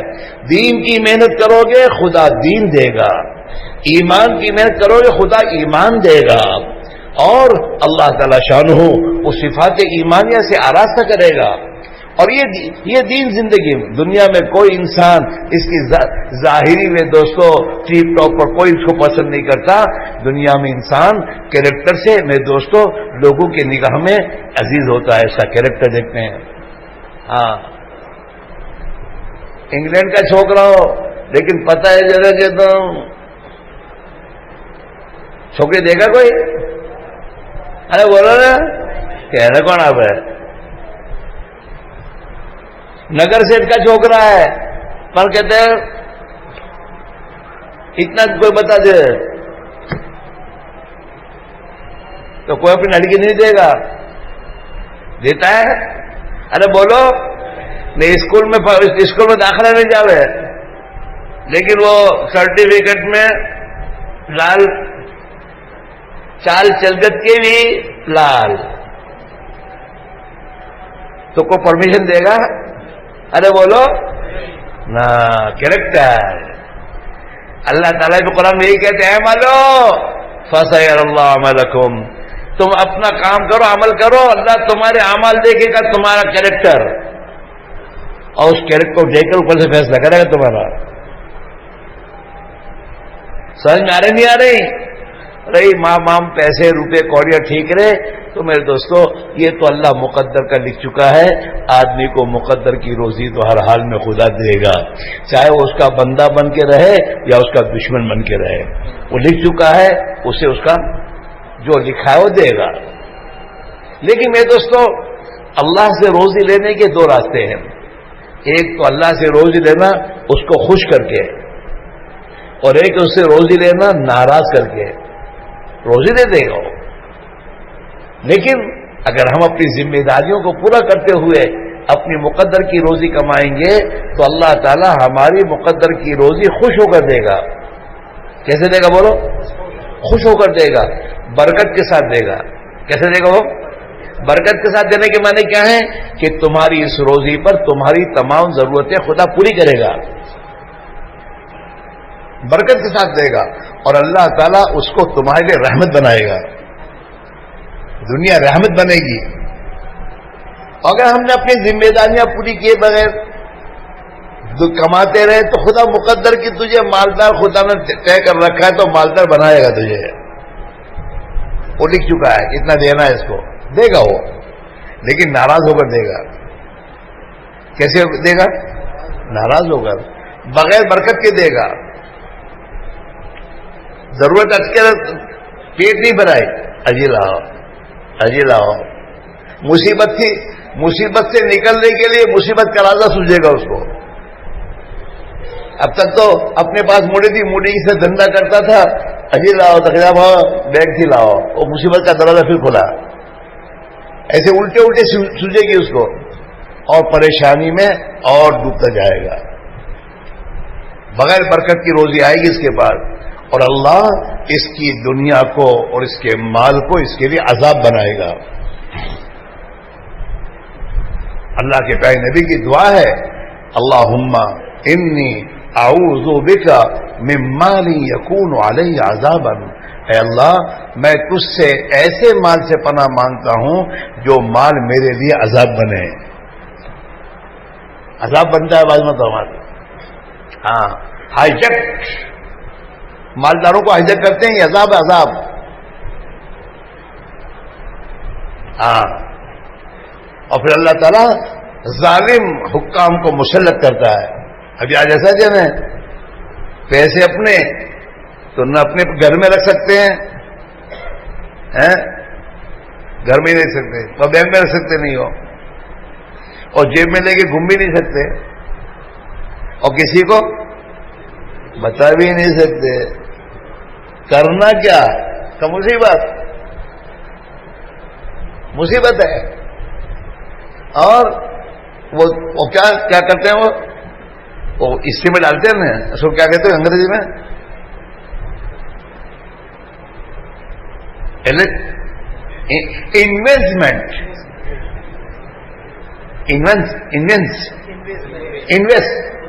انویسٹمنٹ. یہ بھی کروں مشکل کے پاس لینا ہی جائے تو عذاب بنا ہوا ہے مال. ودا رہا تو مصیبت. موکوا کہیں گھر میں نہ مکائے، بینک میں بھی نہ مکائے، جی کسا مالین فرائی بھی نہ، کوئی نہ کہوائی بھی نہ انویسٹمنٹ بھی نہ تھا. کروں شو અને પોતે જ જોખમ કે મારી પાસે જોખમ છે. اب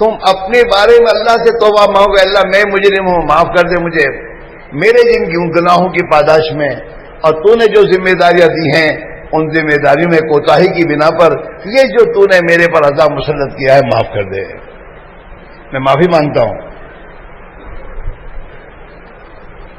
ہاں بૈరు નથી માનતો، બૈરું નથી માનતો، تو نہیں مانتا، تو اپنے اللہ کی نہیں مانتا، تو نے اللہ کا بندہ ہونے کا اقرار کیا ہے، تو مسلمان ہونے کا اقرار کرتا ہے، تو نے کلمے میں اللہ سے کہا ہے اللہ میاں میں آج سے تجھے اپنا معبود مانتا ہوں، تیری ہی مانوں گا اور تیری ہی عبادت کروں گا، تو اس کی نافرمانی کرتا ہے، تو تیری بیوی نے تیرے نکاح میں قبول کی، ایجاب و قبول کے راستے سے تیرے نکاح میں آنے کا اقرار کیا تھا، اور تو تیری نافرمانی کرتی ہے وہ۔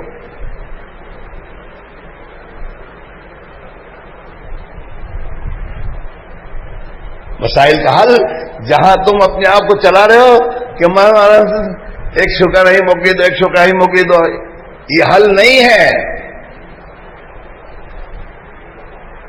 مسائل کا حل یہ نہیں ہے، مسائل کا حل دین زندگی میں لانا ہے، اپنے بچوں کو دیندار بناؤ، انہیں سمجھاؤ تو مسلمان ہے، تو ایک اللہ پر ایمان لایا ہے، تو ایک نبی پر ایمان لانے کی کیا معنی ہے، تیری کیا ذمہ داری ہے؟ ان بچوں کی ایمانی تربیت کرنا ہمارے ذمہ ہے، اور ان کی ایمانی تربیت کب ہوگی؟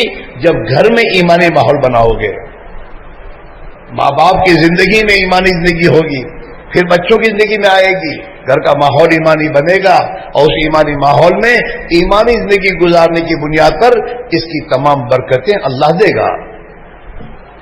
پھر سب ٹینشن ختم، ٹینشنوں کا علاج ملک والوں کے پاس نہیں ہے، ٹینشن کا علاج تو اللہ کے نبی نے بتایا ہے، آج سے 1400 سال پہلے اللہ کے نبی نے خطبہ دیا ہے، من اصلح ما بینہ وبین اللہ اصلح اللہ ما بینہ وبین خلقہ، جو اپنے اور اللہ کے درمیان کے معاملے کو درست کر دے گا، اللہ اس کے اور مخلوق کے درمیان کے معاملے کو درست، سب پرابلم سالو۔ اب اس کے بتاؤ ہم سب کو نبی والی محنت کرنے کی ضرورت ہے؟ ارے بولو، اپنے لیے کریو، ہمارے لیے نہیں، اپنی خیر منائیو، دنیا کی زندگی بھی خوشحال بنا دے گا اللہ میاں، اور اصل مسئلہ تو مرنے کے بعد ہے۔ ذرا سوچو تو صحیح، اس پوزیشن میں اگر موت آ گئی تو کیا ہوگا؟ نہ ہمارے ایمان کا ٹھکانہ، نہ نمازوں کا ٹھکانہ، نہ بولنے کا ٹھکانہ، نہ ہماری 24 گھنٹے کی زندگی کا ٹھکانہ۔ اس حالت میں ہم مر گئے تو ہمارا کیا ہوگا؟ اس لیے کہتے میرے بھائیو، اللہ کے لیے کہہ رہے، اللہ کے پیارے نبی نے ہمیں دین کی محنت دی ہے، دین کی محنت کی وجہ سے دین ہماری زندگی میں بھی آئے گا، اور اللہ دین کے ماحول کو زندہ کرے گا، اور اس دین کی محنت سے مسلمان دین کی طرف لوٹے گا، اور جتنا یہ دین کی طرف آئے گا اللہ تعالیٰ اس کے حالات کو درست کر دے گا۔ اسے سب کے سب طے کرو کہ اس محنت کو اپنی ضرورت سمجھ کے کریں گے، کسی پر احسان نہیں ہے، اپنے پر احسان کرو، اپنے پر احسان کرو، اور اپنے دل میں اس مالک کی حقیقی کی محبت پیدا کرو، وہ مالک کی حقیقی ہے، اس کی محبت، اس کے نبی کی محبت، وہ محبت جو محبت ہماری زندگی کے رخ کو ٹھیک کر دے۔ محبت کے دعوے سے محبت نہیں آتی، اس لیے میرے بھائیوں یہ موقع ہے، محنت میں لگو اور اپنی مقامی محنت میں جڑو، اور ایک ایک گھر پر جا کے محنت کرو، اور ایک ایک گھر میں نبی والی زندگی زندہ ہو اس کی فکر کرو۔ محنت ہمارے ذمے ہے، نتیجہ اللہ کے ذمے ہے۔ لوگ چاہے تمہیں دھکا ہمارے کچھ بھی کرے، لیکن مسئلہ ان کے ہاتھ میں نہیں ہے، مسئلہ ان کا بھی اللہ کے ہاتھ میں ہے۔ اکرمہ ابن ابو جہل چاہے بھاگ گیا ہے، لیکن مسئلہ اس کے ہاتھ میں نہیں تھا، اللہ کے ہاتھ میں تھا، خدا نے انہیں وہیں سے واپس لوٹایا اور ایمان دیا ہے۔ یہ جو تمہاری مخالفت کرتے ہیں، گالیاں دیتے ہیں، مارتے ہیں، اس سے گھبراؤ نہیں، اس سے اللہ کی مدد ان کے ساتھ نہیں ہے، مدد تمہارے ساتھ ہوگی۔ تم صبر کر لو، اور صبر کر کے اپنی محنت کو برابر چالو رکھو، اور رات کو ان کو خدا سے مانگو کہ اللہ اپنے نبی والی زندگی کو زندہ فرما دے، ہمیں بھی دے دے، ہماری اولاد کو دے دے، اس مسلمان کو نبی والی زندگی عطا فرما دے۔ تو پھر اللہ تعالیٰ شان ہو اپنی قدرت کاملہ سے تمہیں گالیاں دینے والوں کو بھی ہدایت دے گا، وہ پھر تمہیں دعائیں دیں گے، ہاں وہ تمہارے ساتھ برا برتاؤ کرنے والوں کو بھی وہی ہدایت دے گا۔ ہمارے تمہارے ہاتھ میں نہیں ہے، نہ ہمارے دل اپنے دل ہے، نہ کسی کے دل ہے، اللہ کے ہاتھ میں ہے۔ اللہ کے نبی فرماتے ہیں انسانوں کے دل رحمان کی دو انگلیوں کے بیچ میں ہے، جیسے چاہے ایسے پلٹ دیتا ہے۔ سبب یہ ہے اس محنت کو اتنا کرو، قربانی دو اور جان مال کو کھپاؤ، تھکاؤ، اس اللہ کو رحم آ جائے کہ یہ میرے بندے سوائے دین کے کچھ نہیں چاہتے، لوگ انہیں دھکا دیتے ہیں، یہ ان کے پاس جاتے ہیں، یہ محنت کرتے ہیں، یہ راتوں کو میرے سامنے روتے ہیں، اللہ کو رحم آئے گا اور اللہ اپنی رحمت کے صدقے میں پھر حالات کو بدل دے گا اور اس امت مسلمہ کو اپنی زندگی کے رخ پر ڈال دے گا۔ پھر یہ امت کی وجہ سے خدا اس کے ساتھ اپنے وعدے پورے کرے گا، اسے سربلندی دے گا، اسے دنیا کی قوموں کا امام بنائے گا اور اسلام اور اسلامی زندگی کو دنیا میں اللہ چلائے گا۔ اس لیے دوستو اب سے ہماری گزارش ہے، یہ اجتماع ہونے کے معنی یہ ہے اجتماع سے پہلے ایک محنت ہے اور اس محنت میں خود کو اس محنت میں لگانا، اللہ کے راستے کا خروج اور اپنے مقامی طور پر محنت میں اپنے آپ کو خبر، اپنی دنیا کے کاموں سے وقت نکالو اور دین کے خاطر وقت لگاؤ اور اپنے ایک مسلمان کو اپنا بھائی سمجھو اور اسے اپنے سے اچھا سمجھو اور اس کے ساتھ ایک میرے دوستوں ناصحانہ اور ہمدردانہ اس کے پاس جا کر خوشامد کرنا، اس کے سامنے خوشامد کرنا، اللہ کے لیے اس کے سامنے چھوٹا بن جانا، یہ میرے دوستوں جب اختیار کرو گے اس کے نتیجے میں اللہ تعالیٰ شانوں دلوں کو پلٹے گا۔ پلٹنے والی ذات اللہ کی ہے، اپنی محنت کو اللہ کو دکھاؤ، ایسی محنت کر گزرو کہ جو وہ قبول کر لے اور جہاں اس کے قبول ہوگی وہیں اوپر سے فیصلہ آ جائے گا۔ مسئلہ یہاں ہے، علامہ یوسف فرمایا کرتے تھے دیر ہماری طرف سے ہے، اللہ کی طرف سے نہیں ہے۔ اللہ تعالی ہم سے جیسی محنت چاہتا ہے اور جتنی چاہتا ہے اتنی محنت، ایسی محنت کر لو، وہ اپنی قدرت سے دنیا کے نظام کو خود بدلے گا۔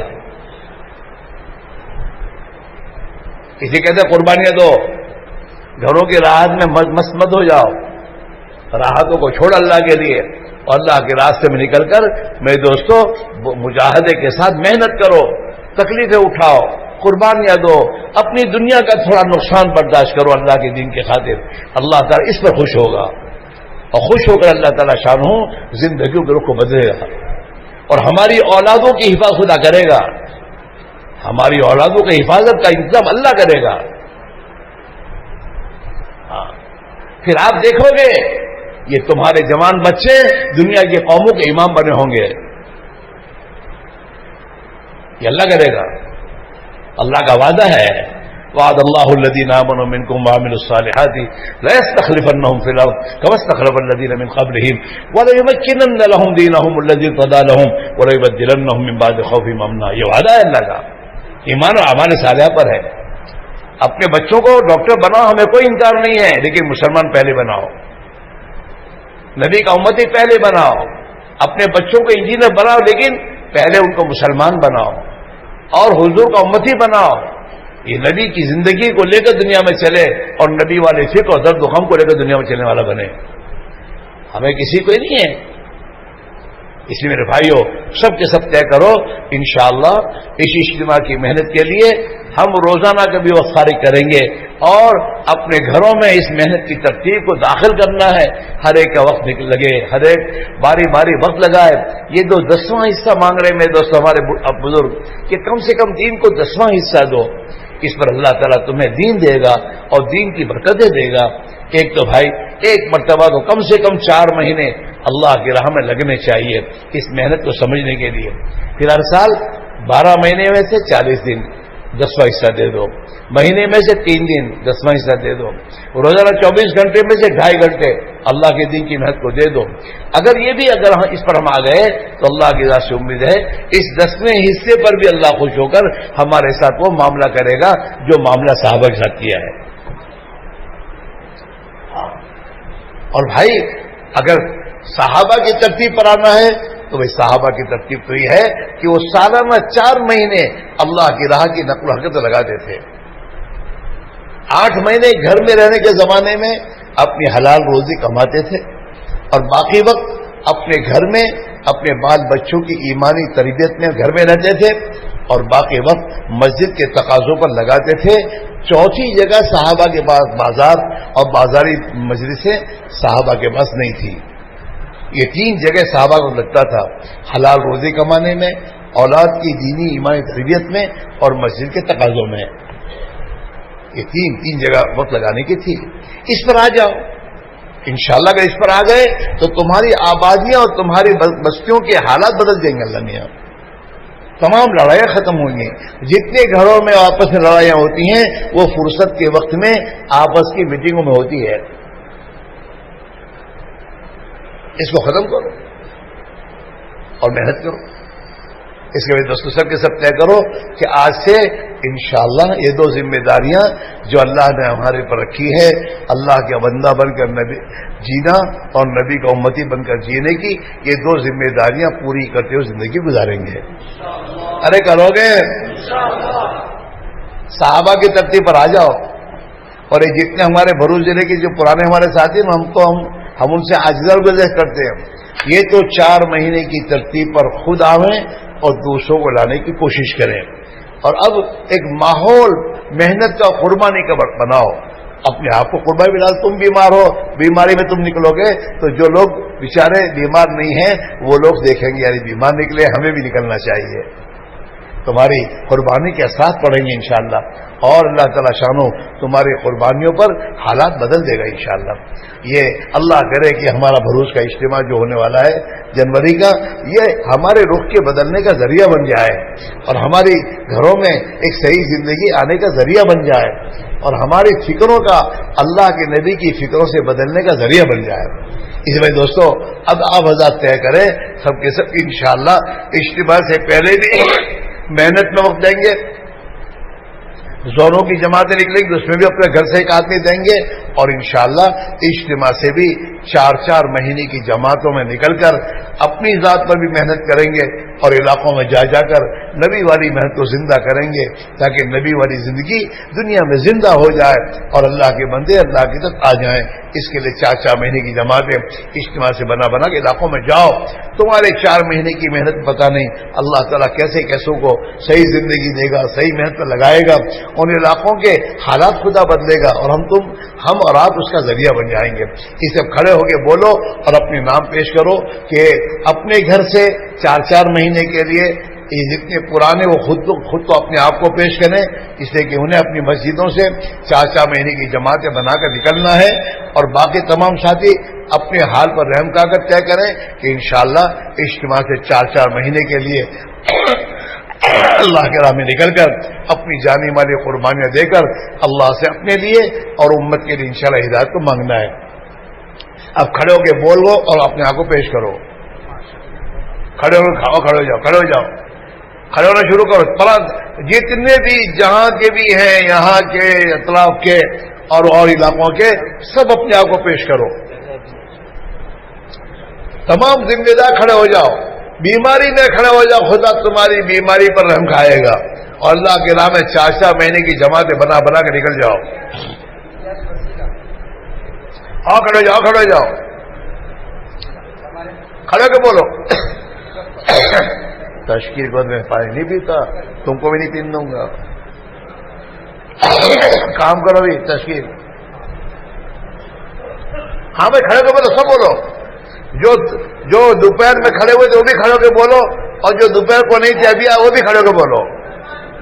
سلمان مونا پاک بھائی یہ جو حضرات جہاں جا رہے ہیں ان سے ہماری گزارش ہے ہماری مدد کرو، تشکیل کے وقت میں انتشار نہ پھیلاؤ، بیٹھ جاؤ، انشاءاللہ تمہارے بیٹھنے پر لوگ نام دیں گے، اس کا ثواب تمہیں ملے گا۔ اور تمہارے اٹھنے پر لوگ اٹھ کے جائیں گے تو اس کے ذمہ دار بھی آپ ہی ہوں گے.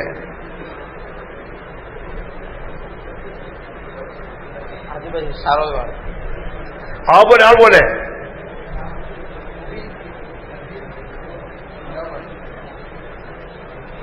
آؤ اندر آ جاؤ اندر آ جاؤ. اچھا ایک بات کا فیصلہ تو سب کر لو. اگر آپ کا وقت لگ گیا ہے اور آپ ابھی آئے ہیں تو کم سے کم یہ طے کر لو کہ اجتماع سے گھر سے ایک فرد کو تیار کر کے 4 مہینے ضرور بھیجنا ہے. یہ تو کر سکتے ہو کہ نہیں؟ کہ چلو ہمارا لگ گیا ہے، ہمارے گھر سے ایک آدمی تیار کریں گے اور 4 مہینے کا ہمارے خاندان سے ایک آدمی نکالیں گے. اجتماع سے ہمارے خاندان کا کوئی فرد جائے گا اللہ کی راہ میں. اجتماع سے جتنی خیر دنیا میں پھیلے گی اس میں ہمارے خاندان کا حصہ ہو جائے گا. لہٰذا بھائی دوستو، جو حضرات اپنے خاندان سے ایک آدمی کا نیت کرے، ترتیب بنائے اور اپنے آپ کو پیش کہ انشاءاللہ میں اپنے گھر سے ایک آدمی بھیجوں گا. کھڑے ہو کے دکھاؤ.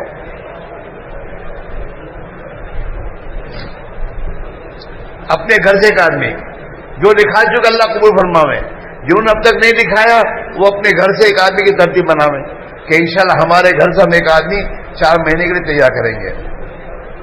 کون کھڑا ہوتا ہے؟ دیکھو یہ کھاتا کھولو. یہ کھاتا جو کھولے گا باغ میں جتنے بھی دیکھو لکھو ماشاءاللہ لکھو بھائی لکھو بھائی اقبال کے گھر سے ایک آدمی ہے، ان کے گھر سے ایک آدمی ہے. اور کھڑے کو بولو لکھو اللہ کو اللہ آسان ہو. اور بولے کہ ہمارے چاچا کام کیا ہیں؟ تو تمہارے گھر سے کوئی تو فرض لکھا ہو، کسی کا لکھاؤ نا، اپنا لکھاؤ، اپنا خود کا 4 مہینے اجتماع سے. ٹھیک ہے تو کھڑے کے بولو.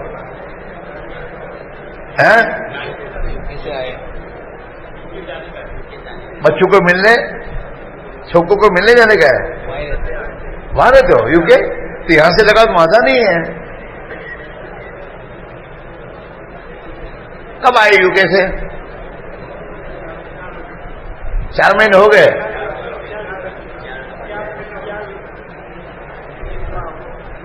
تو ત્યાં જઈને શું કરશો? અહીં તો વખત લગાવવાનો ને. તમારે તો કઈ મુદ્દતનો તો કોઈ મસલો હોય નહીં. તો 4 મહિને લગાવીને જાઓ. કહી દો કે અમે તો હું તો અહીં રહેવાનો છું થોડા દાડા. અહીં બી છોકરા છે ને? હા ભાઈ બોલે બોલે.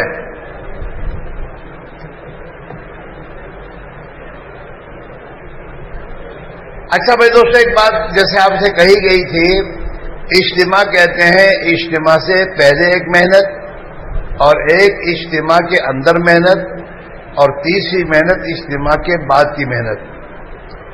یہ 3 محنتیں جب وجود میں آتی ہیں تو بہت بڑی خیر کی وجود میں آنے کی اللہ سے امید ہوتی ہے. اجتماع سے پہلے محنت جیسے آپ سے کہا گیا، اپنی مسجد وار جماعت کو مضبوط کرو اور روزانہ اپنی مسجد کے اطراف میں جتنے گھر مسلمانوں کے ہیں ان کی ملاقات کی ترتیب بناؤ اور ہر گھر میں نماز، ذکر، تلاوت، تعلیم، یہ 4 اعمال زندہ کرنے کے ساتھ ساتھ ہر گھر سے ہر گھر کا وقت، ہر گھر کے ہر فرد کا وقت اجتماع سے پہلے بھی لگے اور اجتماع سے ایک آدمی اللہ کی راہ میں جائے. کم سے کم 3 دن تو ہر ایک کے لگواؤ، ہر ایک کے 3 دن لگ جاؤ اور ان کو 3 دن لے کے نکلو اور وہاں جا کر ان کی تشکیل کرو. تو ایک تو اجتماع سے پہلے ہمارے یہاں 100% نماز زندہ ہو جائے، ذکر، تلاوت، تعلیم زندہ ہو جائے، اس کی فکر کرو. اور دوسری بات یہ ہے کہ ہر گھر سے اجتماع سے ایک آدمی اللہ کی راہ میں نکلے، اس کی میں دوستوں کوشش اور ترتیب بناؤ اور ہر آدمی کا 3 دن کم سے کم لگ جائے اجتماع سے پہلے، اس کی فکر کر کے 3 دن کی جماعتیں خوب نکالو اور اپنے علاقے میں محنت کی میں دوستوں ترتیب کو قابو میں لاؤ. دوسری بات کیا ہے؟ طبقات کے جوڑ کرو. تمہارے ہاں آٹو رکشہ والے بہت ہیں مسلمان، ان کی جو اڈے ہوتے ہیں آٹو رکشہ کے، وہاں جا کر ایک جماعت بناؤ 3 آدمی کی، انہیں وہیں جمع کر لو.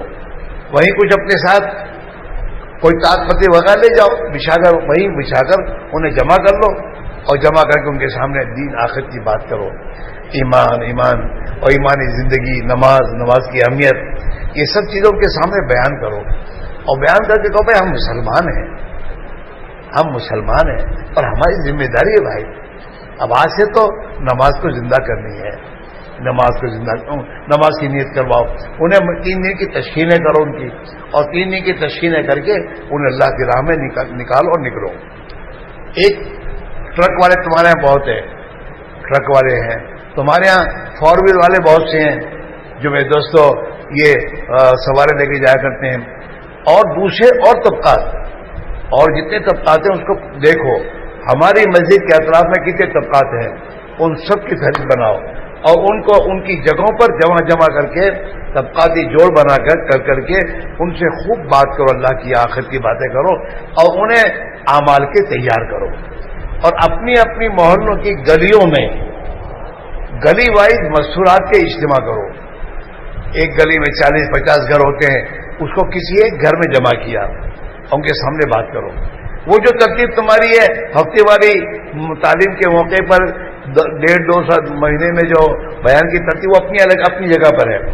ابھی ہنگامی طور پر اجتماع سے پہلے دو مہینے تمہارے پاس ہیں، ہر گھر میں اللہ کی بات پہنچے، اس کے لیے گلی وائز اجتماع کرو محلوں میں، اور اس میں مناسب آدمی جو بات سمجھا سکے ان کے سامنے بات کر کے انہیں ان اعمال کے آمادہ کرو کہ ہمارے گھر میں کوئی بچہ بے نمازی نہ رہے، ہر آدمی نماز گھر کا پڑھتا ہو، تسبیح 3 تسبیح، سبحان اللہ والحمدللہ، درود شریف، استغفار، یہ بھی ان کو بتاؤ کہ یہ پڑھنا شروع کرو۔ اور عورتوں کی اجتماع میں انہیں کہو کہ تم اپنے گھر میں بیٹھ کر صلاۃ الحاجت پڑھ کے اجتماع کی کامیابی کی دعا مانگو، صدقہ کرو اور اللہ سے دعا مانگو، اللہ تمہیں توفیق دے، روزہ رکھ کے خدا سے دعا مانگو، تاکہ اجتماع میں جتنی خیر وجود میں آئے گی تمہارا حصہ اس میں ہو جائے گا۔ اور اپنے گھر میں اپنے گھر کے مردوں میں سے کسی ایک کی 4 مہینے کی ترتیب بناؤ، یہ 5 تقاضے ان کے سامنے میں رکھو، اور ان سے نیت ارادے کرواؤ اور انہیں محنت میں لگاؤ، اور ان سے ایک بات یہ بھی سمجھاؤ کہ تمہارے رشتے داروں میں یا تمہارے محلے کی جو بہنیں یا نہیں آئی ہیں تمہارے پاس گھر میں ملنے آئے، انہیں 2 بات آخرت کی بتاؤ جو باتیں تم نے سنی ہیں، انہیں بھی نماز کے لیے، اعمال کے لیے تشکیل کر کے انہیں بھی تیار کرو۔ اس طریقے سے میرے دوستو ہر جگہ اجتماع کی ایک عمومی دعوت زندہ ہونی چاہیے۔ آپ حضرات میں بہت سے پھیری ہیں جو اپنی پھیری کے لیے دیہاتوں میں جاتے ہوں گے، بہت سے اور علاقوں میں اپنے کاموں کے جاتے ہوں گے، وہ بھی اپنی فکر نہیں اس کی کہ اپنے کام کے ساتھ دعوت دینی ہے ہر ایک کو، اور دعوت دے کر اسے اجتماع کی دعوت بھی دو اور اللہ کے دین کی محنت کی طرف لگنے کی فکر بھی دلاؤ۔ اس طریقے سے میرے دوستو ایک عمومی فضا ہمارے ضلع میں اجتماع کے آنے سے پہلے اعمال زندہ ہو رہے ہوں۔ سلام کرو، تم خود سلام کرنا شروع کرو، اور سلام زندہ کرو مسلمان میں، ہر ایک کو سلام کرو۔ 20 مسلمان کو دن بھر میں آدمی سلام کرے گا، اللہ اس کو جنت میں داخل کرے گا، حدیث میں ہے یہ۔ سلام کو عام کرو، اپنے بچوں کو بھی سلام کرو، بیٹا تم بھی سلام کرو، جو بھی ملے اس کو سلام کرو۔ حضور کی سنت والی زندگی زندہ ہو رہی ہو، اجتماع کے آنے سے پہلے ایک ماحول دینی بن رہا ہو، اور پھر میرے دوستو اللہ سے دعا مانگتے رہو اجتماع کی کامیابی کے لیے۔ تو انشاءاللہ کی ذات سے امید ہے اجتماع ایک بہت بڑی خیر کے لانے کا ذریعہ بن جائے گا۔ کرو گے بھائی؟ درود شریف پڑھ لو۔ سبحانك اللهم وبحمدك وتبارك اسمك وتعالى جدك ولا اله غيرك اللهم صل على سيدنا محمد وعلى ال سيدنا محمد وبارك وسلم ربنا ظلمنا انفسنا وان لم تغفر لنا وترحمنا لنكونن من الخاسرين ربنا اغفر لنا وتب علينا انك انت التواب الرحيم اللهم من احييته منا فاحيه على الاسلام ومن توفيته منا فتوفه على الايمان۔ اے اللہ ہمارے گناہوں کو معاف فرما، ہماری خطاؤں سے درگزر فرما، ہمارے جمع ہونے کو قبول فرما۔ ملا تو نہیں ہمیں تیرے دین کی نسبت پر جمع ہونے کی توفیق دی، اے اللہ تو ہی اپنے فضل و کرم سے اپنے نبی والی محنت کے لیے ہم سب کو قبول فرما، ہماری اولادوں کو قبول فرما، امت مسلمہ کے ایک فرد کو تیرا بندہ بن کر اور تیرے نبی کا امتی بن کر جینے کی توفیق نصیب فرما۔ اے اللہ امت مسلمہ کی جان مال اور صلاحیتوں کو ضائع ہونے سے حفاظت فرما۔ امت مسلمہ کی جان مال اور صلاحیتوں کو اے اللہ اپنے دین کے لیے قبول فرما۔ اے اللہ تیرے پیارے نبی علیہ الصلوۃ والسلام اس امت کو جس محنت پر ڈال کے گئے تھے، اے اللہ اس امت کو دوبارہ اس محنت پر کھڑا فرما دے، اور اس امت کو دوبارہ اس محنت میں جان مال لگانے کی توفیق عطا فرما دے۔ اے مولا ہمارے گھروں میں ایمانی ماحول کو زندہ فرما دے، ہمارے گھروں میں نماز کو زندہ فرما دے، 100% نماز امت میں زندہ فرما دے، ذکر و تلاوت کو زندہ فرما دے۔ اے اللہ تعلیم و تعلم کو زندہ فرما دے۔ اے اللہ امت مسلمہ میں تیرے نبی والا اے اللہ معاشرہ گھر گھر میں تو زندہ فرما دے۔ اے مولا ہر گھر میں دعوت کی محنت کو زندہ فرما، ہر گھر میں تیرے نبی کی سنت پر زندگی کو زندہ فرما دے، ہمارے گھروں میں پردے کو زندہ فرما دے۔ اے اللہ ہمارے جوانوں میں تیرے نبی کی سنتوں کا ولولہ اور شوق پیدا فرما دے، تیرے نبی کی سنتوں کے خلاف کے طور طریقوں کی نفرت پیدا فرما دے۔ اے مولا وہی اپنے فضل و کرم سے اپنے پورے دین کو پوری حقیقت کے ساتھ پوری امت میں پورے عالم میں تو زندہ فرما دے، اور اے اللہ اس امت مسلمہ کو اقوام عالم کی ہدایت پر آنے کا ذریعہ فرما دے۔ اے مولا ہمارے ملک کے باشندوں کو تو ہدایت دے دے، انہیں جہنم کی آگ سے بچا لے۔ اے اللہ ان کے دلوں میں اسلام و مسلمانوں کی محبت ڈال دے۔ اے اللہ تو ہی اپنے فضل و کرم سے اپنے دین کو دنیا میں زندہ فرما دے، حق کو دنیا میں غالب فرما۔ اے اللہ حق کو دنیا میں غالب فرما، باطل کو دنیا میں مغلوب فرما دے، باطل آوازوں کو بے اثر کر دے، باطل اسکیموں کو تو فیل فرما دے۔ اے اللہ حق کو دنیا میں چلا دے۔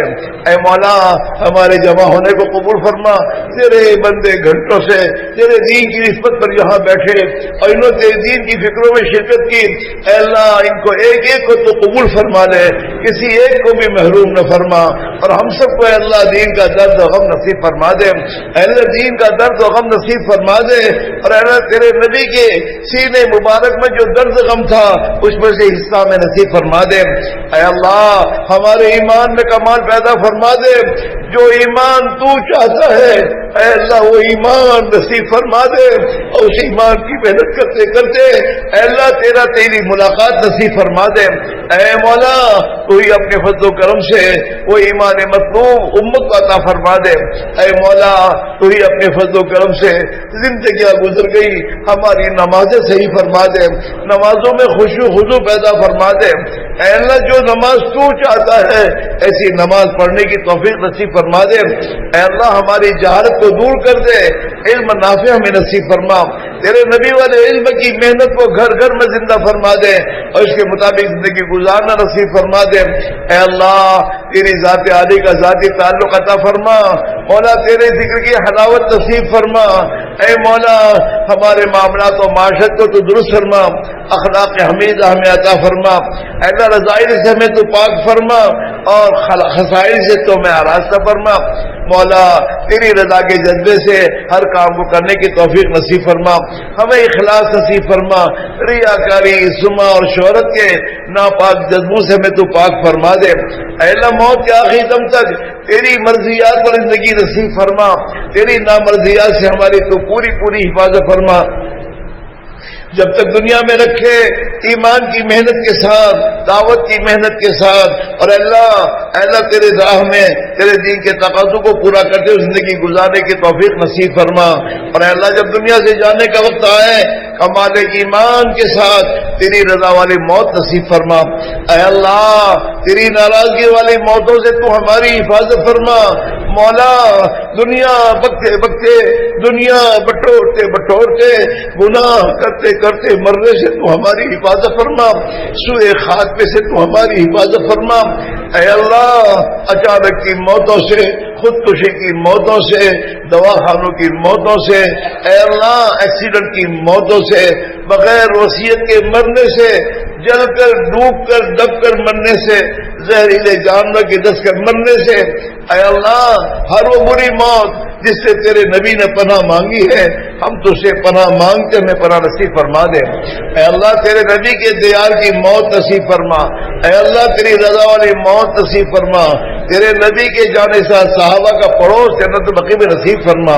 اے اللہ اے اللہ اے اللہ دنیا اور آخرت کی بھلائی میں نصیب فرما اور دنیا اور آخرت کی ذلت رسوائی سے ہماری حفاظت فرما۔ اے مولا ظالموں کے تسلط کو ہم پر سے ختم فرما۔ اے اللہ ظالموں کے تسلط کو ہم پر سے ختم فرما۔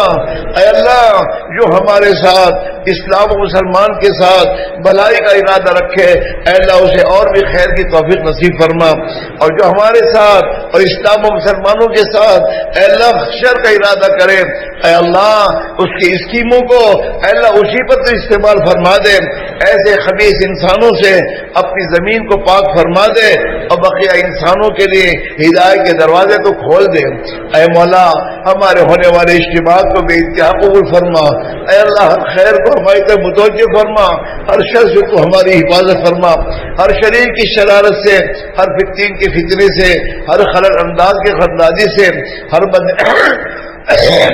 بد نگاہ کی بد نگاہی سے اے اللہ ائمہ کفر کی شرارتوں سے اے اللہ ساحرین کے سحر سے، تو اے اللہ ہمارے ساتھیوں کی اے اللہ امت مسلمہ کی اور ہمارے تمام دینی اے اللہ محنت کرنے والوں کی اے اللہ تو پوری حفاظت فرما۔